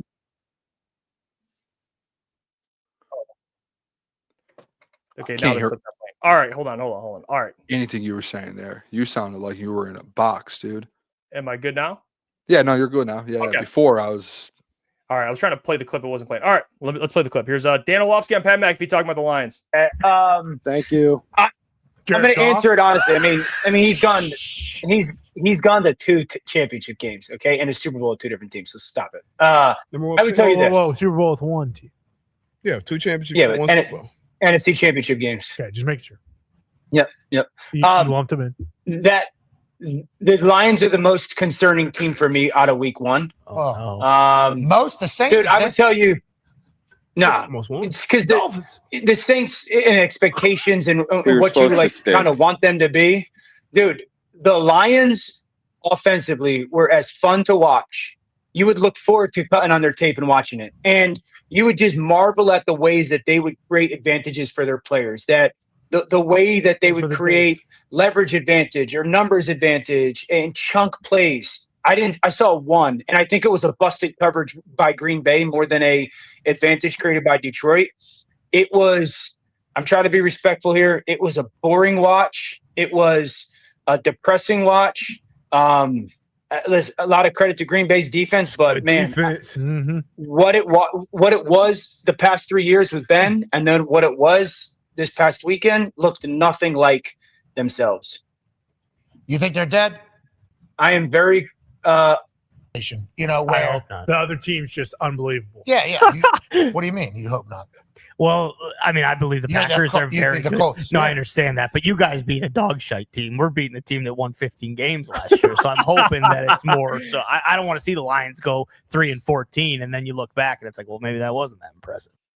Yeah, the Dano said he's the most concerned about the Detroit Lions after week one. And part of that is because of the offensive line and just the scheme. Like I honestly, I hate to hear this, dude. I haven't heard anyone say anything like that about the Lions offense. It was boring to watch. That is like, when I heard that, my heart just crumbled into a million pieces, dude. He said it was a boring watch. That sucks, dude. That is so bad, man. Like he was like, I used to look forward to turning on Lions tape because it was so fun, and then I turned this one on and it was boring to watch. It was. I mean, is he saying anything that's wrong? Like that offense. He said that on the post game. Where like it just didn't. It wasn't like. Dude, it looked so. It was like depressing watching, dude, and I was just like, yeah. It was. I don't know, man. That was a tough watch. Is really Dano tripping? Not really. Not at all. He's not tripping, dude. That was a tough watch for Lions. That's why it's hard though to have like a thought process about what this offense is going to be, because you really do yeah, it's different because it's a new OC, but I think a lot of people are just sitting on the edge right now of their seat waiting until 1 o'clock on Sunday to see if it was a fluke or if it was the Packers had just had a great defensive game. And I think a lot of people right now are just like waiting to you know what I mean? Like there's a lot of takes I think that are waiting to get thrown out there from people. And based off of what happens this Sunday, I think a lot of people are going to make a decision on which way to go with the Lions team. Because if they end up coming back out and they look like schematically everything looks good and they're fun to watch again and they put up 30 against the Bears, okay, things are back to normal again. But if they go out there and they win a game 20-17 or 17-14 versus the Bears and the offense is just we snuck by, dude, that's going to be a problem. Dano knows what he's talking about at that point. Yeah, he does. Dano says some things sometimes where I'm like, all right, love you, Dan, but that's crazy. That is it's a fair take. I think for me, what we pointed out, what we talked about is it's hard because and this is where I don't argue with what you're saying at all, which it's hard to really, like, we know the offense didn't look the same, but it's hard to get a good grasp when the offensive line plays that bad. I wish you could have gotten a better feel because of how bad the offensive line played to kind of see what this offense looks like. But schematically, he is not lying. It did look different. Like one thing I keep bringing up, and I don't know if the chat agrees with this or not, but just from my perspective, watching the Lions the last 2 years with Ben, with the offense and a better offensive line, it just seemed like they were always attacking defenses. They were always keeping defenses guessing or keeping defenses on their toes. It just felt like the game against the Packers, whether it was the offensive line playing as bad as they did or whatever, it just looked like they were just like reacting, like they were just kind of coasting. Like it didn't look, it just looked like drop back, check down, drop back, incompletion, run for 2 yards. Like it was just like, what is going on? It's like no creativity. I didn't see it. I can't remember if maybe the chat would have a better feel of this. I can't remember how much motion they used. Like if that's something I guess you could watch back and see. Because when Ben was here, they were up there for the offense was always up there for the most motion used in the pre-snap stuff. Pre-snap stuff. I don't think I mentioned the thing that really makes me think though, Jeff, about all this. I'm just interested to know if things would have been different if the offensive line was better in the run game and they didn't rush. Like what does it look like when you can run the ball? Like because that was when I came on Monday and we had the conversation when we came on yesterday, and like the reason I said I think the number one issue right now is the run game and then John Morton is I truly do believe it's hard to tell if John Morton's still able to do all of these different, like, if the scheme and the route running and all of that, like if that opens up more, if there's a run game, if we're a sense of on Sunday, it was non-existent to where the Packers just didn't have to worry about it. Essentially, like they were able to stop it with just, minimal defense. So I wonder if this Sunday, if the run game opens up more, the interior plays better. Let's say they rush for 4 yards a carry on Sunday. If that opens more things up downfield and it starts to look like a little bit more of a normal Detroit Lions offense, that's where I think like they could get creative and do everything they want. But if you're not running the ball and the play action just isn't getting set up, you're not in this offense. Like that's what this offense is built on, is it not? Like that's where it starts to get creative, is when you do have the play action and you are able to run it for 4 yards a carry. That's what this whole thing is built on. And if you run the ball for 2 yards per carry, you can't get creative, and you can't, the play calls that you want to make to take the deep shots. Guess what? The deep shots aren't going to be there because their safeties are going to be back, and they're more worried about their coverage than they are even the run game, because you're not running the ball well. So they don't have to worry about that. I think it all just kind of goes hand in hand. Here's a hypothetical. Who would call plays if Morton were ever to get fired? I hate this. Just hypothetical. Do you think Dan would take over? Right? Dan would have to. If it gets bad, do you think Dan would have to take over? I think it's Dan. I don't think he would. I saw something today. It was interesting about the communication between Jared Goff and John Morton up in the booth, and I saw that David Shaw is essentially the middleman. Yeah, because Jared was asked about the. Was that 97.1? That was today. Jared was asked about the booth thing, and he said that's foolish. So he basically just looked right at Klotz and said, "You're foolish." Yeah, which I actually am with Goff on that. Like he was asked, for the fans out there that were like, because I get it when stuff's happening, you're like thinking of stuff. You're like, maybe it's because he's up there in the booth or whatever. Like you're just thinking of stuff. he was asked by I don't know who it was, but it was I think it was Doug Karsh. I think he asked about the booth, and his response was very simple. No, I think that's foolish. if OC John Morton is in the booth instead, if it matters if he's on the sideline or the booth, because it's not the reason that the offense stunk, guys. Like like Joe Brady's one of the best OCs for the Bills, and he's in the booth. Like it's just, dude, it was so funny too. Like because like in the comments in that, because everyone was saying it. There were so many Lions fans saying it, and then 97-1 obviously, and I think Doug does a good job. I like Doug Karsh. I think he does a fantastic job. He asked Jared the question, and we post that, and everyone in the comments is just like, of course, 97-1 is asking these dumb questions. And I'm like, it's like Doug even said, he was like, what do you have to say to fans that are saying this? Like he wasn't asking them the question straight up. He was just saying like, hey, all of these fans, because essentially, and this is what I kind of like about Doug and Gator when they have Jared on, is they kind of approach the interview based off of what the fan questions that they got Sunday night or Monday on their show, which is, I think is amazing. Cause that, you're getting a feel from your quarterback off of the issues that the fans have.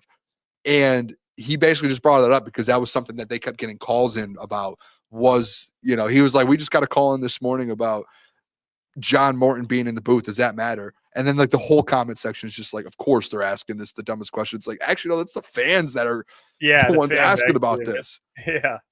It's like the fan base is complaining about the fan base and blaming it on 97-1. This is the fan base that has something to say about it. It's crazy. It's like one of the most irrelevant things in my opinion too. Like, it's just like probably doesn't matter at all. I will say, like, how do I say this? I have nothing but good things to say about Doug Karsh. Yeah, he's great at what he does. You don't like him? No, I usually when you start off that was someone that I really do. I like Doug Karsh, like Gator, all those they're all good dudes. Good dudes. I will say my critique though, I thought there was a question they asked Jared. Doug did. I just didn't think it was a question you probably had to ask. Just my opinion. What was it?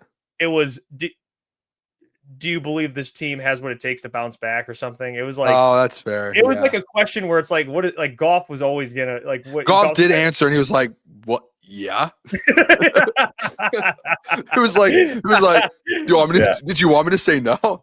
Yeah. He asked about like, it was something like that. Like you're confident in this team bouncing back, right? Like he's like, what if Goff was Am I the only one that likes Doug Karsh? People in the chat. Am I the only one? I listen. I think Doug does a good job. I just thought it was funny. Just Goff was like, what is Goff's gonna be like? Fuck no. We're not bouncing back. He was a little confused. He was like, yeah. Like, yeah, I would hope so. Yeah. He's like, actually, no, I have no confidence in our football team to bounce back. Yeah. I was like, oh well, Goff definitely didn't like that one. But yeah, it is what it is. Shout out to those guys. Yeah, Goff, he's always gonna kill it. Should we do like a Detroit media sports ranking top 5?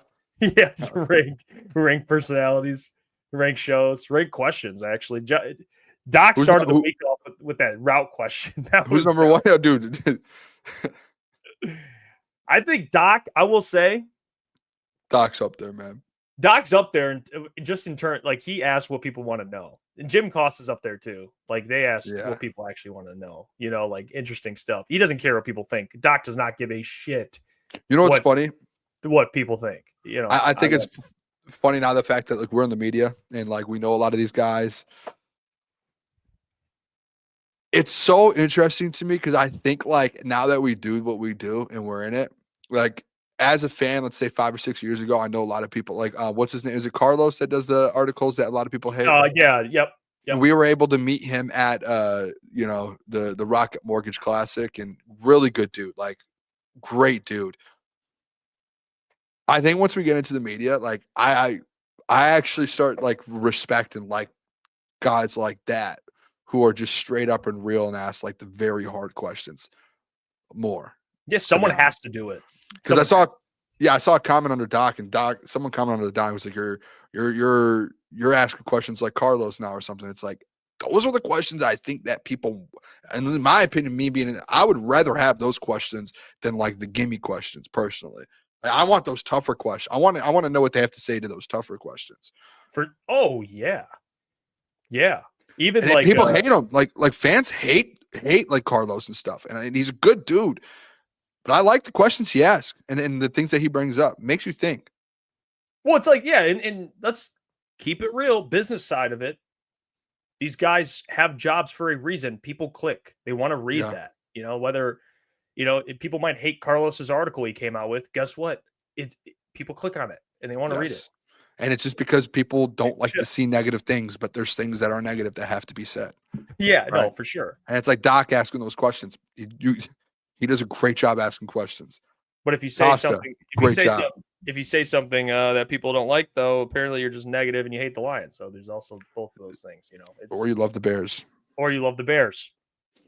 You know, I'm a Bears fan. I got a Caleb Williams jersey I took to the bathroom yesterday. People were saying, I mean, it was getting crazy. I went to use the bathroom. Everyone's saying I took a Caleb Williams jersey. To be fair, Jeff, you were gone for 20 minutes. That wasn't like a normal bathroom. What are we doing? Come on, what are we doing? Midstream, you went to the bathroom for 15 minutes. I mean, we're only on for 2 hours. I'm eating Dots pretzels and a Cliff Bar. Now, you know, things happen. 15 minutes on a stream is just like what if I was right now, like, hey, I got to go to the bathroom. Can you hold it down? I come back 20 minutes later. You'd be like, I'd be like, did you just give birth in there? I mean, exactly. That's where people were with you. Like, are you okay, dude? I don't think there was anything bad about Purple it. Prince says Jeff has the same ugly ass shirt Caleb was wearing last night. That gray shirt, you do. You do. Oh, that's funny as hell. That's funny. I got into work today and people were talking about that gray shirt. Like that was like a know thing. How much social media would be talking about that shirt. I mean, you said it and I was like, oh, that's funny. Like it looks ugly. And then I go on Twitter today and it's everywhere. Just people showing his undershirt everywhere, dude. Roasting this dude's undershirt. I mean, I'm telling you, dude, I saw it pregame when he was in the locker. They were showing him in the locker room, put his pads on. And I was like, please tell me that this guy's going to take that gray shirt off. There's no way he is rocking that gray shirt during the game. And I thought he was just going out for warm-ups. And then they're running out on the field, first possession. This guy's got the worst gray undershirt on of all time. It wasn't even like a team thing. Like it was just something that looked like a workout shirt he threw on. Yeah, there like a Nike Dry Fit workout shirt with like the black stripes on it. It was the worst. It's tough, man. By the way, shout out to Hugh thank you for the $5. He says Ben Johnson is in the Epstein files. Okay, well, this is okay. We're not going to talk about the Epstein file. I read something yesterday that was. We'll talk off air. I read something yesterday about the Epstein files that was interesting. Dude, I think every time anyone talks about the Epstein files, it's interesting. Our stream might get shut down the fact that it was just mentioned. Yeah, that's Ben Johnson. I have some theories, man. I don't know. I don't know what's going on with Ben Johnson. Maybe he is in the Epstein files. I don't know. Nobody appreciate the $2. He says, did our OC fall into overanalysis paralysis equals paralysis? Hashtag sad is hilarious. Yeah, well, we'll see what Johnny Mo looks like this week. I think we'll get a better feel for sure. Well, we do have to do our power rankings. We do have our NFL power rankings. I hate these week ones. It's brutal because it's week 1 and teams are 1-0 or 0-1, and that's all we have to go off of. And Can I go first? Yeah, you can go first. People that if they're first time tuning in, we do this every Tuesday during the NFL season where we rank the top 10 teams to us. Top 10 Tuesday, like ETN said. Top 10 Tuesday. We're bringing it back. Where do the Lions rank? Did they make the cut? So on and so forth. Booner, you can start us off. You can talk to me here. Let me. I just get some music. We can bite the mood a little bit. Well, what's up? Nothing. The graphic threw me off. I had a graphic that I used when you were gone. I should have sent it to you so we could have used that one. It threw me off. I have a sick graphic, a good one. Is it the logos? Yeah.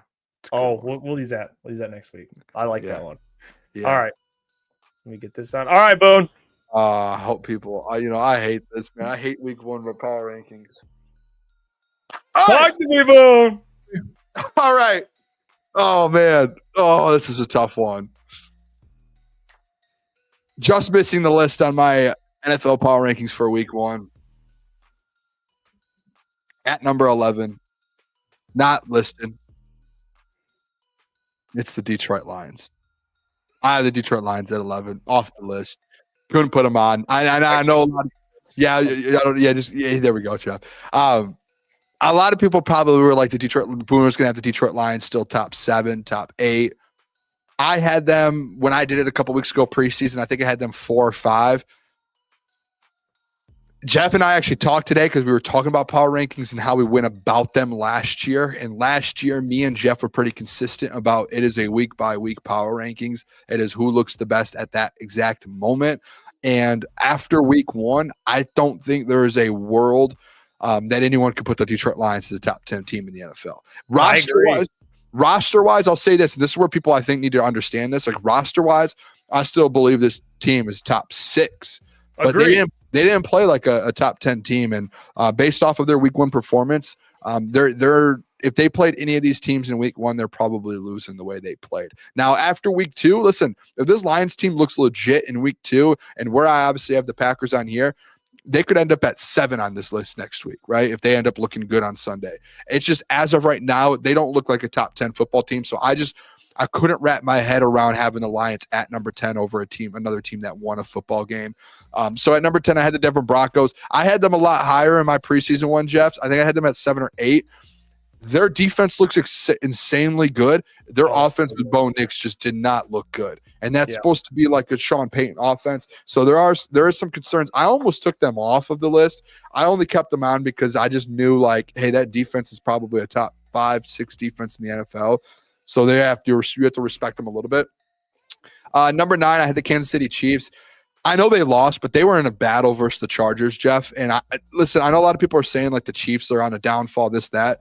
They're still a good football team. They're kind of like the Lions where they have a lot of pieces, except they put more of a fight up against the Los Angeles Chargers. They actually almost won the football game, and they had a chance down the stretch to win it. They just didn't get the job done. So I do have the 9 at 9, the Kansas City Chiefs. 8, the Rams. I didn't move them much from my preseason one, Jeff. They won. They took care of business. I just left them around where they were before, just because I know they played the Texans, and that's a good football team. And I actually had the Texans in my top 10 last week, in my preseason top 10. I just want to see another week out of the Rams. I think they have the offense. They only scored 17 points. They didn't go that crazy offensively. Defense is really good, and their defense has stepped up, man. Dude, that defense is scary in Los Angeles. I agree. They are scary in Los Angeles. And then I honestly, let me be honest with you, I think like 5, 6, 7, 8, I put them all in like the same category. The reason they're ranked the way they are is because in the preseason rankings that I did, I had them kind of stacked like this. The only team that I had jump up was the Chargers and the Bucks. The Commanders just were the Commanders. They just look solid, and I'm interested to see a couple more weeks of them to see if they're going to continue to keep growing and what Jaden Daniels can do if that defense is as good as we think it can be. Tampa, Jeff, I don't know how you feel about Tampa. I did move them up in mine above the Commanders. Originally, I had the Commanders above them. I flopped them. That Bucs offense looks so scary with Emeka Egbuka. Like with Mike Evans and Emeka Egbuka. I thought they started to figure it out. Yes, and that second half looked scary. Like Bucky Irvin started to get going. Baker can do it. They have a good offensive line. They have the weapons, and then their defense is the Bucs defense, the Todd Bowles defense. That's a really good football team, and the Lions have to play them at some point this season. And I'm not looking forward to it because that offense. You see, Egbuka called his own play, like not called his own play, but he called his own route. Dude, that game-winning touchdown wasn't. I mean, this guy he's going to be good. I said it when we were about to do this Lions stream. I was like, do you guys remember a couple months ago who I said the best receiver in this class was going to be? And that was when you have T-Mac and all these different guys. I was like, it was going to be Emeka Egbuka. And I like fully believed that. He was so good at Ohio State, kind of overlooked because of who he played with. And now he's in Tampa with Baker Mayfield and Mike Evans, man. And that's a scary duo. And they still have Chris Godwin coming back. Like, it's a great, great wide receiver core. Number 5, Los Angeles Chargers. I moved them up. I had the Chiefs in the top 4, Jeff, and out of just pure respect, I had the Chargers right on the outside last week in my preseason. This Chargers team's really good. They are a very good team. They finally got over the hump and beat the Chiefs. But that offense and the weapons, if Quentin Johnston plays like he did the other day, and he actually is catching the ball. Like, who was that guy? Who was that? Crazy. Dude? 2 touchdowns. He didn't drop any passes. And then their defense is always their defense. Jim Harbaugh has that offense rolling. I like this Chargers team, man. There's something behind this Chargers team, Jeff, that I can't wrap my head around it. They might be in the AFC Championship game this year. I think this is if you had to pick a surprise team to be in the AFC Championship game. I don't hate it. I think that's a team where you could throw them in there and say they're going to compete for a chance to go to the Super Bowl this year. Number 4, I didn't have the Packers in mind in preseason. I have to respect them. You tip the cap, right, after week 1. Whether you think the Lions played bad and gave them that win, they looked like a top 5 team in the NFL versus the Lions on Sunday. They did. Like, Jordan Love played their offense was humming. And defensively, dude, that looked like a top 3 defense versus the Lions, especially if you think the Lions offense is that good. They were getting after Jared Goff. The run defense was elite there. So I have to put the Packers at 4. Ravens, I know they lost.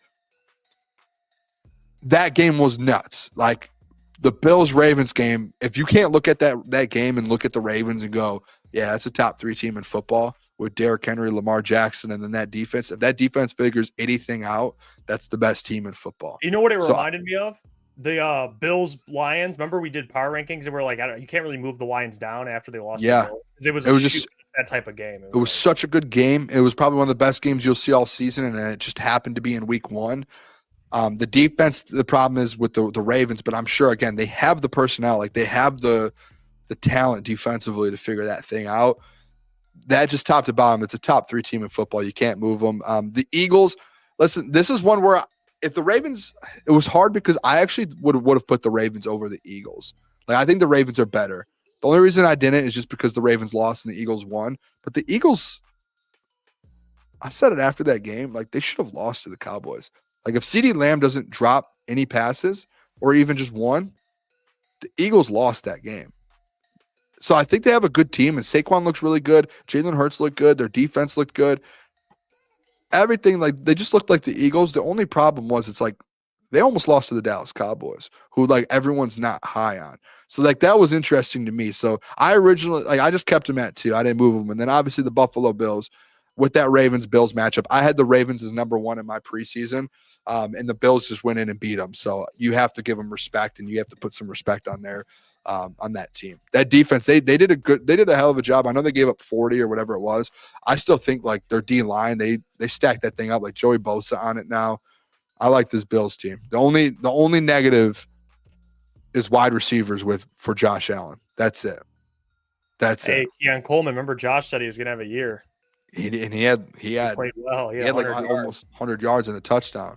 Yeah, he played well. I will say, overall, these are probably these are like the teams you have to have in the top 10. I thought there's one team you did not mention. I'm surprised. Who's that? That maybe could have snuck on. The team that you've been harping on.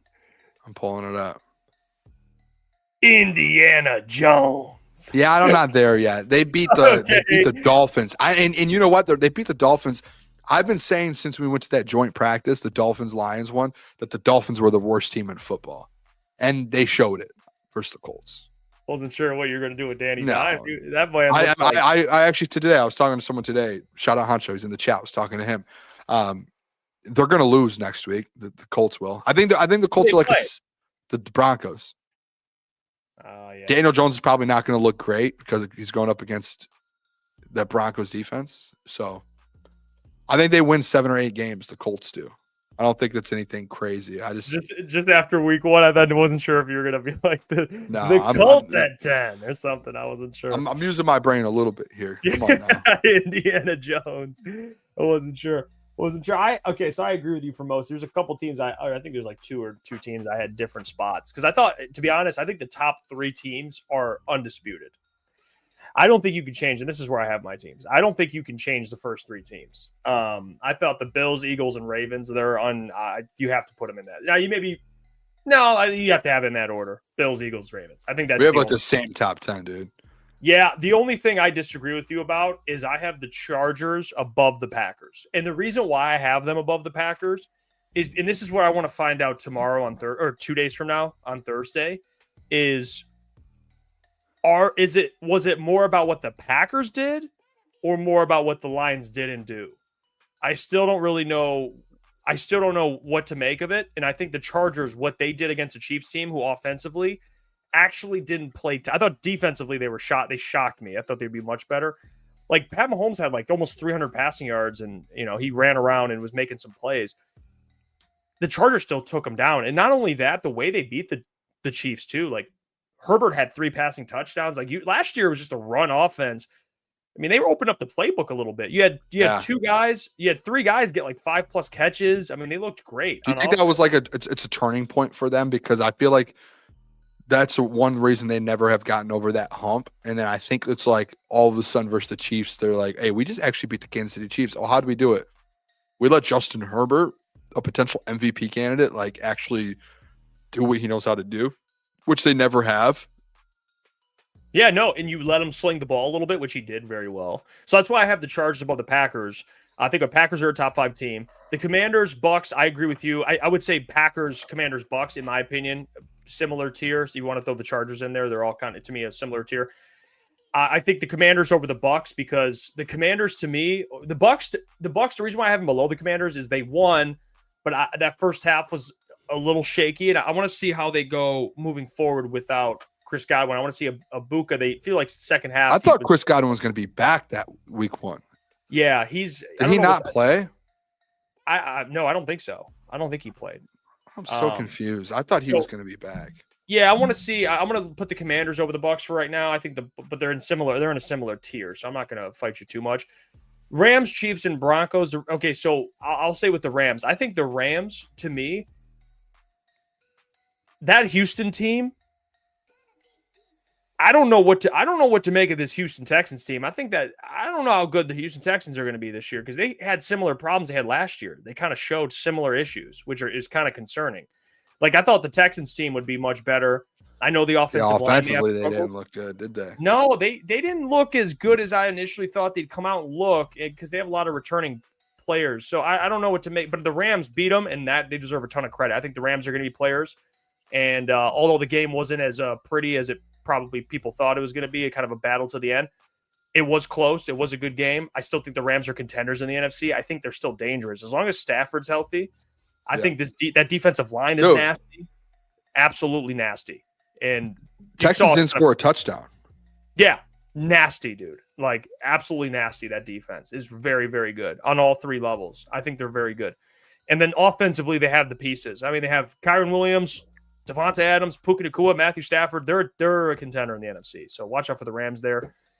The 49ers won, but I didn't have the 49ers in this just because you have Kittle who just got injured. And Brock Purdy, I give him credit because he had 2 picks, but they still battled. But he didn't look amazing for the entirety of the game. He had a couple mistakes during the game.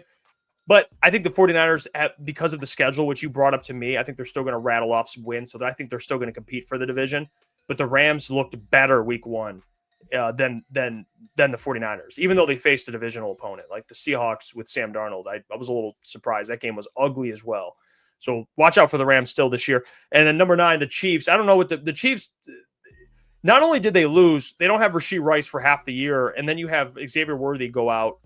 And that defense doesn't look like the defense we've seen with the Chiefs. So I think Chiefs fans, I think the Chiefs are going to still be in this thing. And they're still going to be dangerous come the playoff team. You probably just look at them as a team that just get in the playoffs. And the Chiefs are always going to be a team you don't want to match up with. But the Chargers just look like the better team week 1. They for sure just look like the better team. They looked more prepared. They look like the better team all around, to be honest with you. So I want to see how that division plays out because the Chargers, man, they might be a bigger player than I originally thought in that division for sure. Even though we just assumed the Chiefs are going to win it, but that Chargers team is going to be really good. I don't think the Broncos will catch them though, because here's the thing with the Broncos. The reason why I have them on this list, the division's really good, and the reason why I have the Broncos on this list is not because of how bad offensively they looked, but because they won the game. They scored 20 points. Bo Nix had a pick. It wasn't great. But they won the game. And the defense, man, they had 6 sacks, Their new signing, Hufanga, led the team in tackles. Like Hufanga's an elite safety. They have a ton of pieces on defense. That Broncos defense could contend. You said top 5. I think they could be one. I think they could contend for the best defense in the league. They're good. Great, actually. Elite. So I think that defense is going to keep them in a lot of games. I think the Broncos, although it didn't look pretty, I think you still got to put them in the top 10 just because that defense is so good. They still have Sean Payton. And, people want to mention Jaden Daniels falling off in year 2. No one's talking about Bo Nix in year 2. Watch out for him as well. So a lot of things kind of ride on him. And the rookie RJ Harvey looks pretty good. He had the 50-yard breakoff run, and I wasn't sure what to make of RJ Harvey. They might have a little stud running back as well. With J.K. Dobbins is good for them as well. Yeah, he's the starting running back. So good I don't know. RB1. Yeah. So the Broncos have to make this list. The Colts, no, I actually agree with you. I wouldn't put the Colts on this list. There are other teams that won. I mean, you're not putting the Jags Lions. on this list. Where are you putting the Lions? The what? Lions to me are just outside the top 10. I think I'd probably put them 11 to 13, something like that. They're in the outskirts. Like if you talk about teams that lost, they're probably, although the performance was bad, you still got to give them a little bit of grace because of how talented the team actually is. So they're probably in the top 11 to 13, somewhere around there.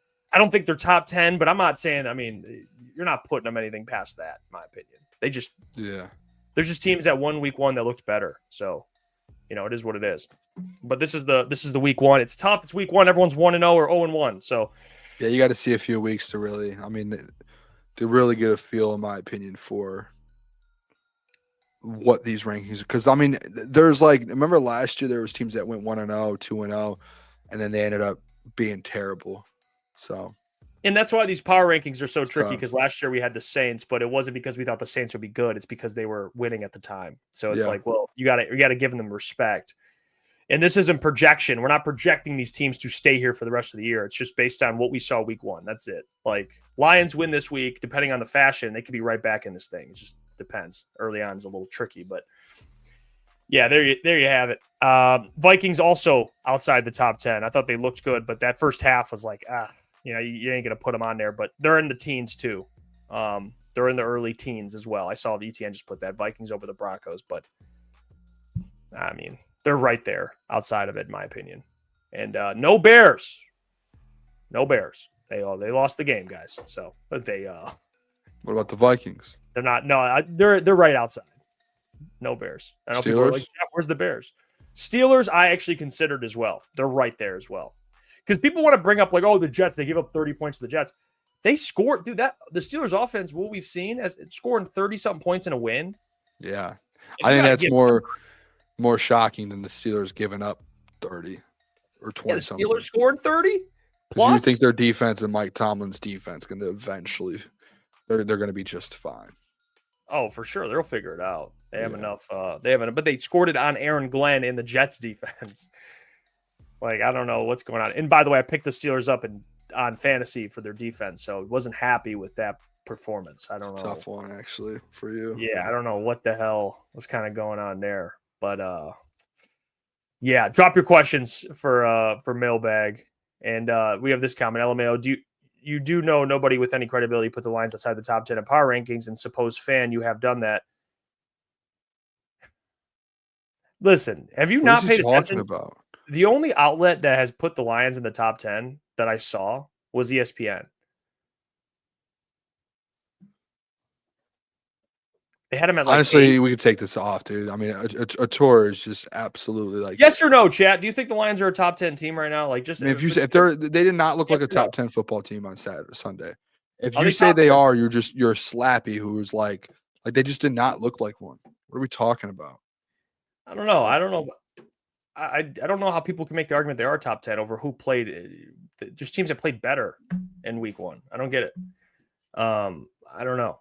Maybe I'm wrong. Maybe the chat feels. I wasn't even close to a top 10 performance on Sunday. Are they going to be fine and probably back in the top 10 next week? Yes, probably. They'll be right back in my top 10 when they beat the Bears. But they didn't even look close to it on Sunday. In the chat, the chat all agrees. No. Yeah. That's why I say Artur has no clue what he's talking about. Yeah, number 5 on Yahoo. Yahoo's smoking. I didn't even know Yahoo was still around, to be honest. Come on, Yahoo. No. What are we talking about, man? You can't do that to Yahoo, man. Come on, man. They actually literally had the Lions at 5. That's crazy, dude. That's crazy. They had the Eagles, the Bills, the Packers, the Ravens, the Lions, Chargers, Chiefs, Vikings. Yeah, like have them above the Chargers, bro. Broncos. Like, I mean, they had the Bucks at 10. They had the Commanders at 11, and the Commanders won. What world? Burning issues. It's based on week 1, not projecting. Yeah, we're not doing that. Yeah. Yeah, no, they're not. It's only week to week. So he says Yahoo. It's still around. Oh yeah, Yahoo's doing some things. You still got a Yahoo email? No, I've never had one. Oh, come on. I've always just had Gmail. My whole I know life. people out there. There's some Yahoo emails in the chat. I know some people got some Yahoos. They're still alive. They're still breathing. You know. Yahoo is so funny to me, man. Shout out. I used to hate it, dude. Like at school or like when I would go to a computer and like if the search engine, like the preferred one when you went on wasn't Google and it was like Yahoo, I'd be like, who did? Yeah. Or like, dude, I would go to places and it would be like Bing. And I'm like, who puts Bing as their preferred search? Bing is almost criminal. Dude, I used to, when I was at school in college, dude, it was always Bing. And I was like, why do they do this? Like, go to Google. I think it's called Microsoft Edge. It's like Edge, yes. Yeah, there's some using crazy Google. like Bing. Like people like, hey, let me set my home screen to Bing. Like, what? Hotmail. Yeah, shout out Steve, man. Hotmail. Yeah, AOL. Hotmail. I think my parents still have Hotmail. I'm pretty sure. That was like huge growing up. Everyone had at hotmail.com.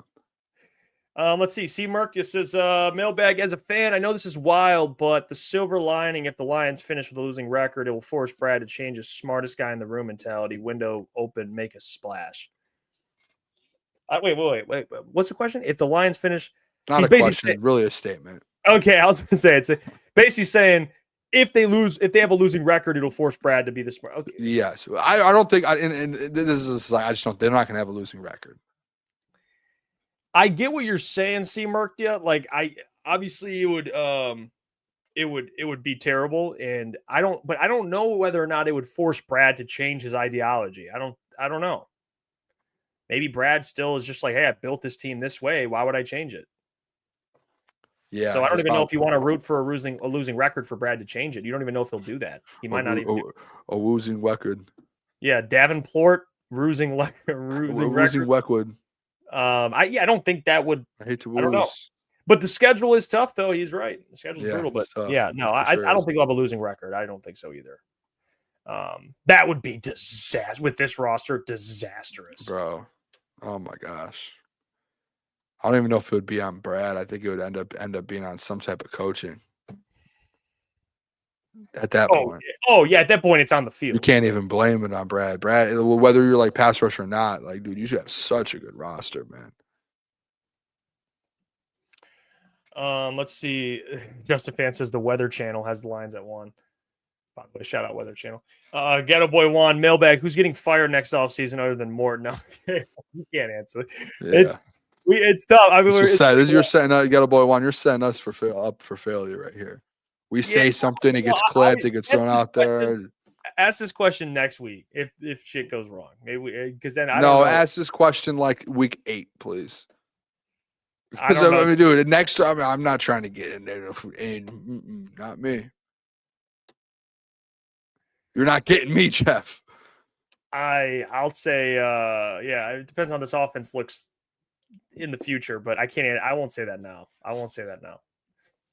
Burning issues, mailbag. The Lions defense was top 5 when Hutch was healthy last year. If they aren't top 10 this year, is that on Shep? Yes, it is on Shep.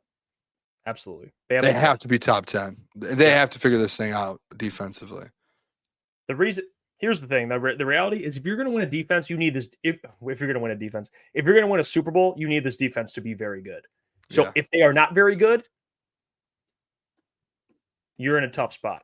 And you can't even say because the offense is bad. It's not letting we've seen the Jets, the Steelers, where these offenses are so bad. Not that it's going to happen, but like there's no excuse. We've seen defenses with offenses struggling and they're still good. Yep. So this isn't even like a John Morton. We're just talking about Calvin in the defense. They have enough to be top 10, and I think they should be higher than that. But yeah, if they're not top 10, it is on Kelvin Shepherd. Absolutely. And you can look at Brad Home, like what's going on with that, but they have the talent for sure. We could talk about Za'Darius, but they have enough to be top 10. I agree with that. Steve Lehman says it is possible to have a losing record. It's possible, but the likelihood, it would have to be an implosion, like you said, Steve. And I don't know if that one, I don't know if that one's going to happen. Zach Soap mailbag, will the Red Wings make the playoffs this year? Well, Zach, you hope so, right? If not, I mean, you fire Steve Yzerman immediately because this shit, I mean, it's funny. We talk about all Detroit sports and, you know, you get to talk about the Detroit Lions, even though they lost week 1, but still for the most part, positive. Pistons, seems like they're on the uptick. And then the Red Tigers, Wings thing so disappointing. The Red Wings are just the forgotten franchise right now. No one's talking about it. And they forever, it was Hockey Town and they were like the franchise. So it is a little disappointing that they're not, they just make the playoffs, please. That's all. It's like, I don't think it's that it's pretty simple. Just make the playoffs. That's all. Hockey Town has gone quiet. Yeah, playoffs are bust, man. Playoffs are fire every single person in the front office, please, including the former captain. Shout out Stevie Y, but it's unacceptable. It's just unacceptable. Get a boy one mailbag. Does Jeff have an away or home Caleb Williams jersey? I don't have either one. He actually is like, it's like one of those things. Chest hair. Oh, the like you're like shave your chest hair. It's like a Williams in the back hair and everything. I thought you were going to say like one of those Hutch jerseys where it's like half Michigan, half Lions or something. It's like USC and Bears or something. It's like, no, it's 3. It's like Oklahoma, USC, Bears. Yeah. Xavier, do you mailbag? Is there any reason to not to start Tesla when he has a weapon that must be schemed for? I can almost guarantee you Tesla is going to be used this week. Probably a lot more than just 3 plays. When you have a catch like that, you have to be playing more. What's not even a catch like that? It's like he's made those plays throughout all preseason. And we're all like, why isn't he getting reps with 1? Why isn't he getting reps with 1? Week 1 comes around, and then all of a sudden it's like he's only in for 3 plays, and the 2 of them are run plays, I believe, and the other one's a touchdown. It's like you have to give the guy an opportunity. You have to. Yeah, you have to at least give him more run because he has so much value as a run blocker. And I think they played him like 2 snaps or a snap or something on a run play. You got to get him more involved in the run game, dude, because he can. Yeah. He's a better blocker than Khalif. Love Khalif, man. He's got heart, but you know, if you want to roll out, I don't know. I mean, you have Jamo and Amorossi. If you have 2 receiver sets, it makes sense. But if you're ever rocking 3 receivers out there for whatever reason, Get Isaac Tesla out there, man. He can block. He can catch the ball. He can run routes. He's fast. Figure it out. You traded Tim Patrick for what? Come on. That's just I don't get it. Burning issues. Mailbag, you're getting a face tattoo. What would it be? Okay, well. I would never. I don't think. If you were, what would I get? I don't know. The Mike Tyson. I would get the CT logo, like the CT, like the simple logo we have on CTE. Oh, it's Crunch Time. CTE Sports. Yeah, no, this Crunch Time logo. Yeah. I would get it like maybe on my like. Oh no, it's not. Is that the face? Does it count? He has like a neck tattoo. That's a neck tat. He clearly said maybe like the mini CT logo right under like a teardrop. That's unreal. Just give me a face tattoo. Is wild. Do that. I'll just get the Mike Tyson right on the eye. Yeah, these look at Craig. You guys stayed up tonight, or does Booner have to tuck Jeff? What is that about? Shout out Craig, man. Oh, that's actually hilarious. Oh, shout out Craig. Yeah, no. Booners has to tuck me in. Zach, mailbag, does the recent lunar cycle have anything to do with the Lions' loss? It was a full moon. Jeff? That's actually, you know what's funny? I don't believe in this. I don't believe it's the case, but shout out Justin from our former he used to be dialed into that. No, he believed that like the lunar cycle affected Lions wins or something. I think it was true though, because I think when we were all there and he was there, like every time they lost, it was the lunar cycle. And he was like proving it. Like he like actually, I think he had stats and stuff of it. He had stats of it, and I swear there was like I was like, what? I did not I don't know. I'm not familiar with the lunar cycle, Zach, but maybe you're onto something there. I don't know. It was Dom says, mailbag, what would Jared Goff do if he had Josh Allen's weapons?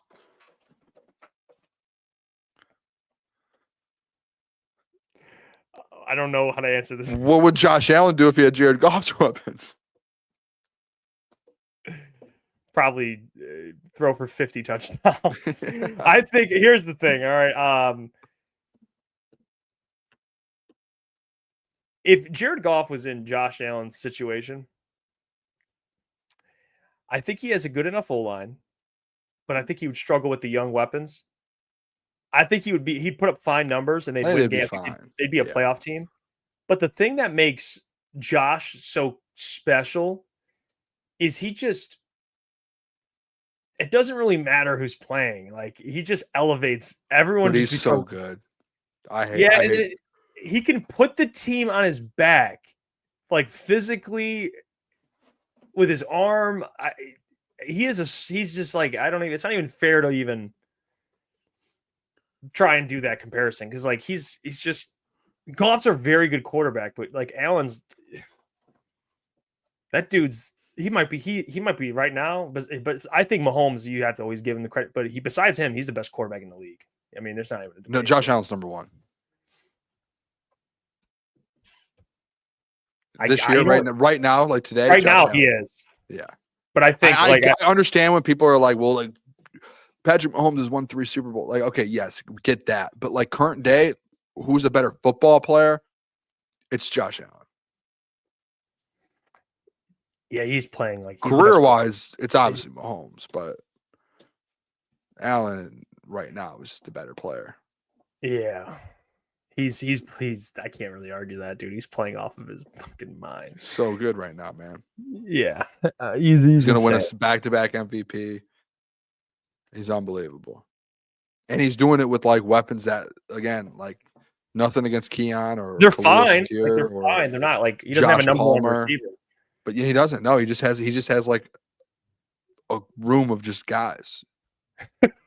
It's like kind of the Packers a little bit, where they just have dudes. You don't know whose day it's going to be every week. It's like one day it's Keon Coleman, one day it's Shakir, one day Josh it's like, Palmer. Yeah, and then he just makes it work. I don't know. They just re-signed Gabe Davis. Like it's just like go. Yeah. Dalton Kincaid, Dawson Knox. It's just he just has such a random array of weapons. Ray Davis. These questions, I'm glad. Zach, that one's diabolical. There's no more questions. We're getting out of here. Appreciate you all. Have a great rest of your night. We'll be back tomorrow with the DOC, man. Come tune in, come hang out with us. We're going to chop it up with the doc for an entire hour like we always do. So be there for that. Hit the subscribe button, hit the like button, show your support as always. We'll catch you guys tomorrow. Much love. Appreciate it. Love you guys a ton. Peace.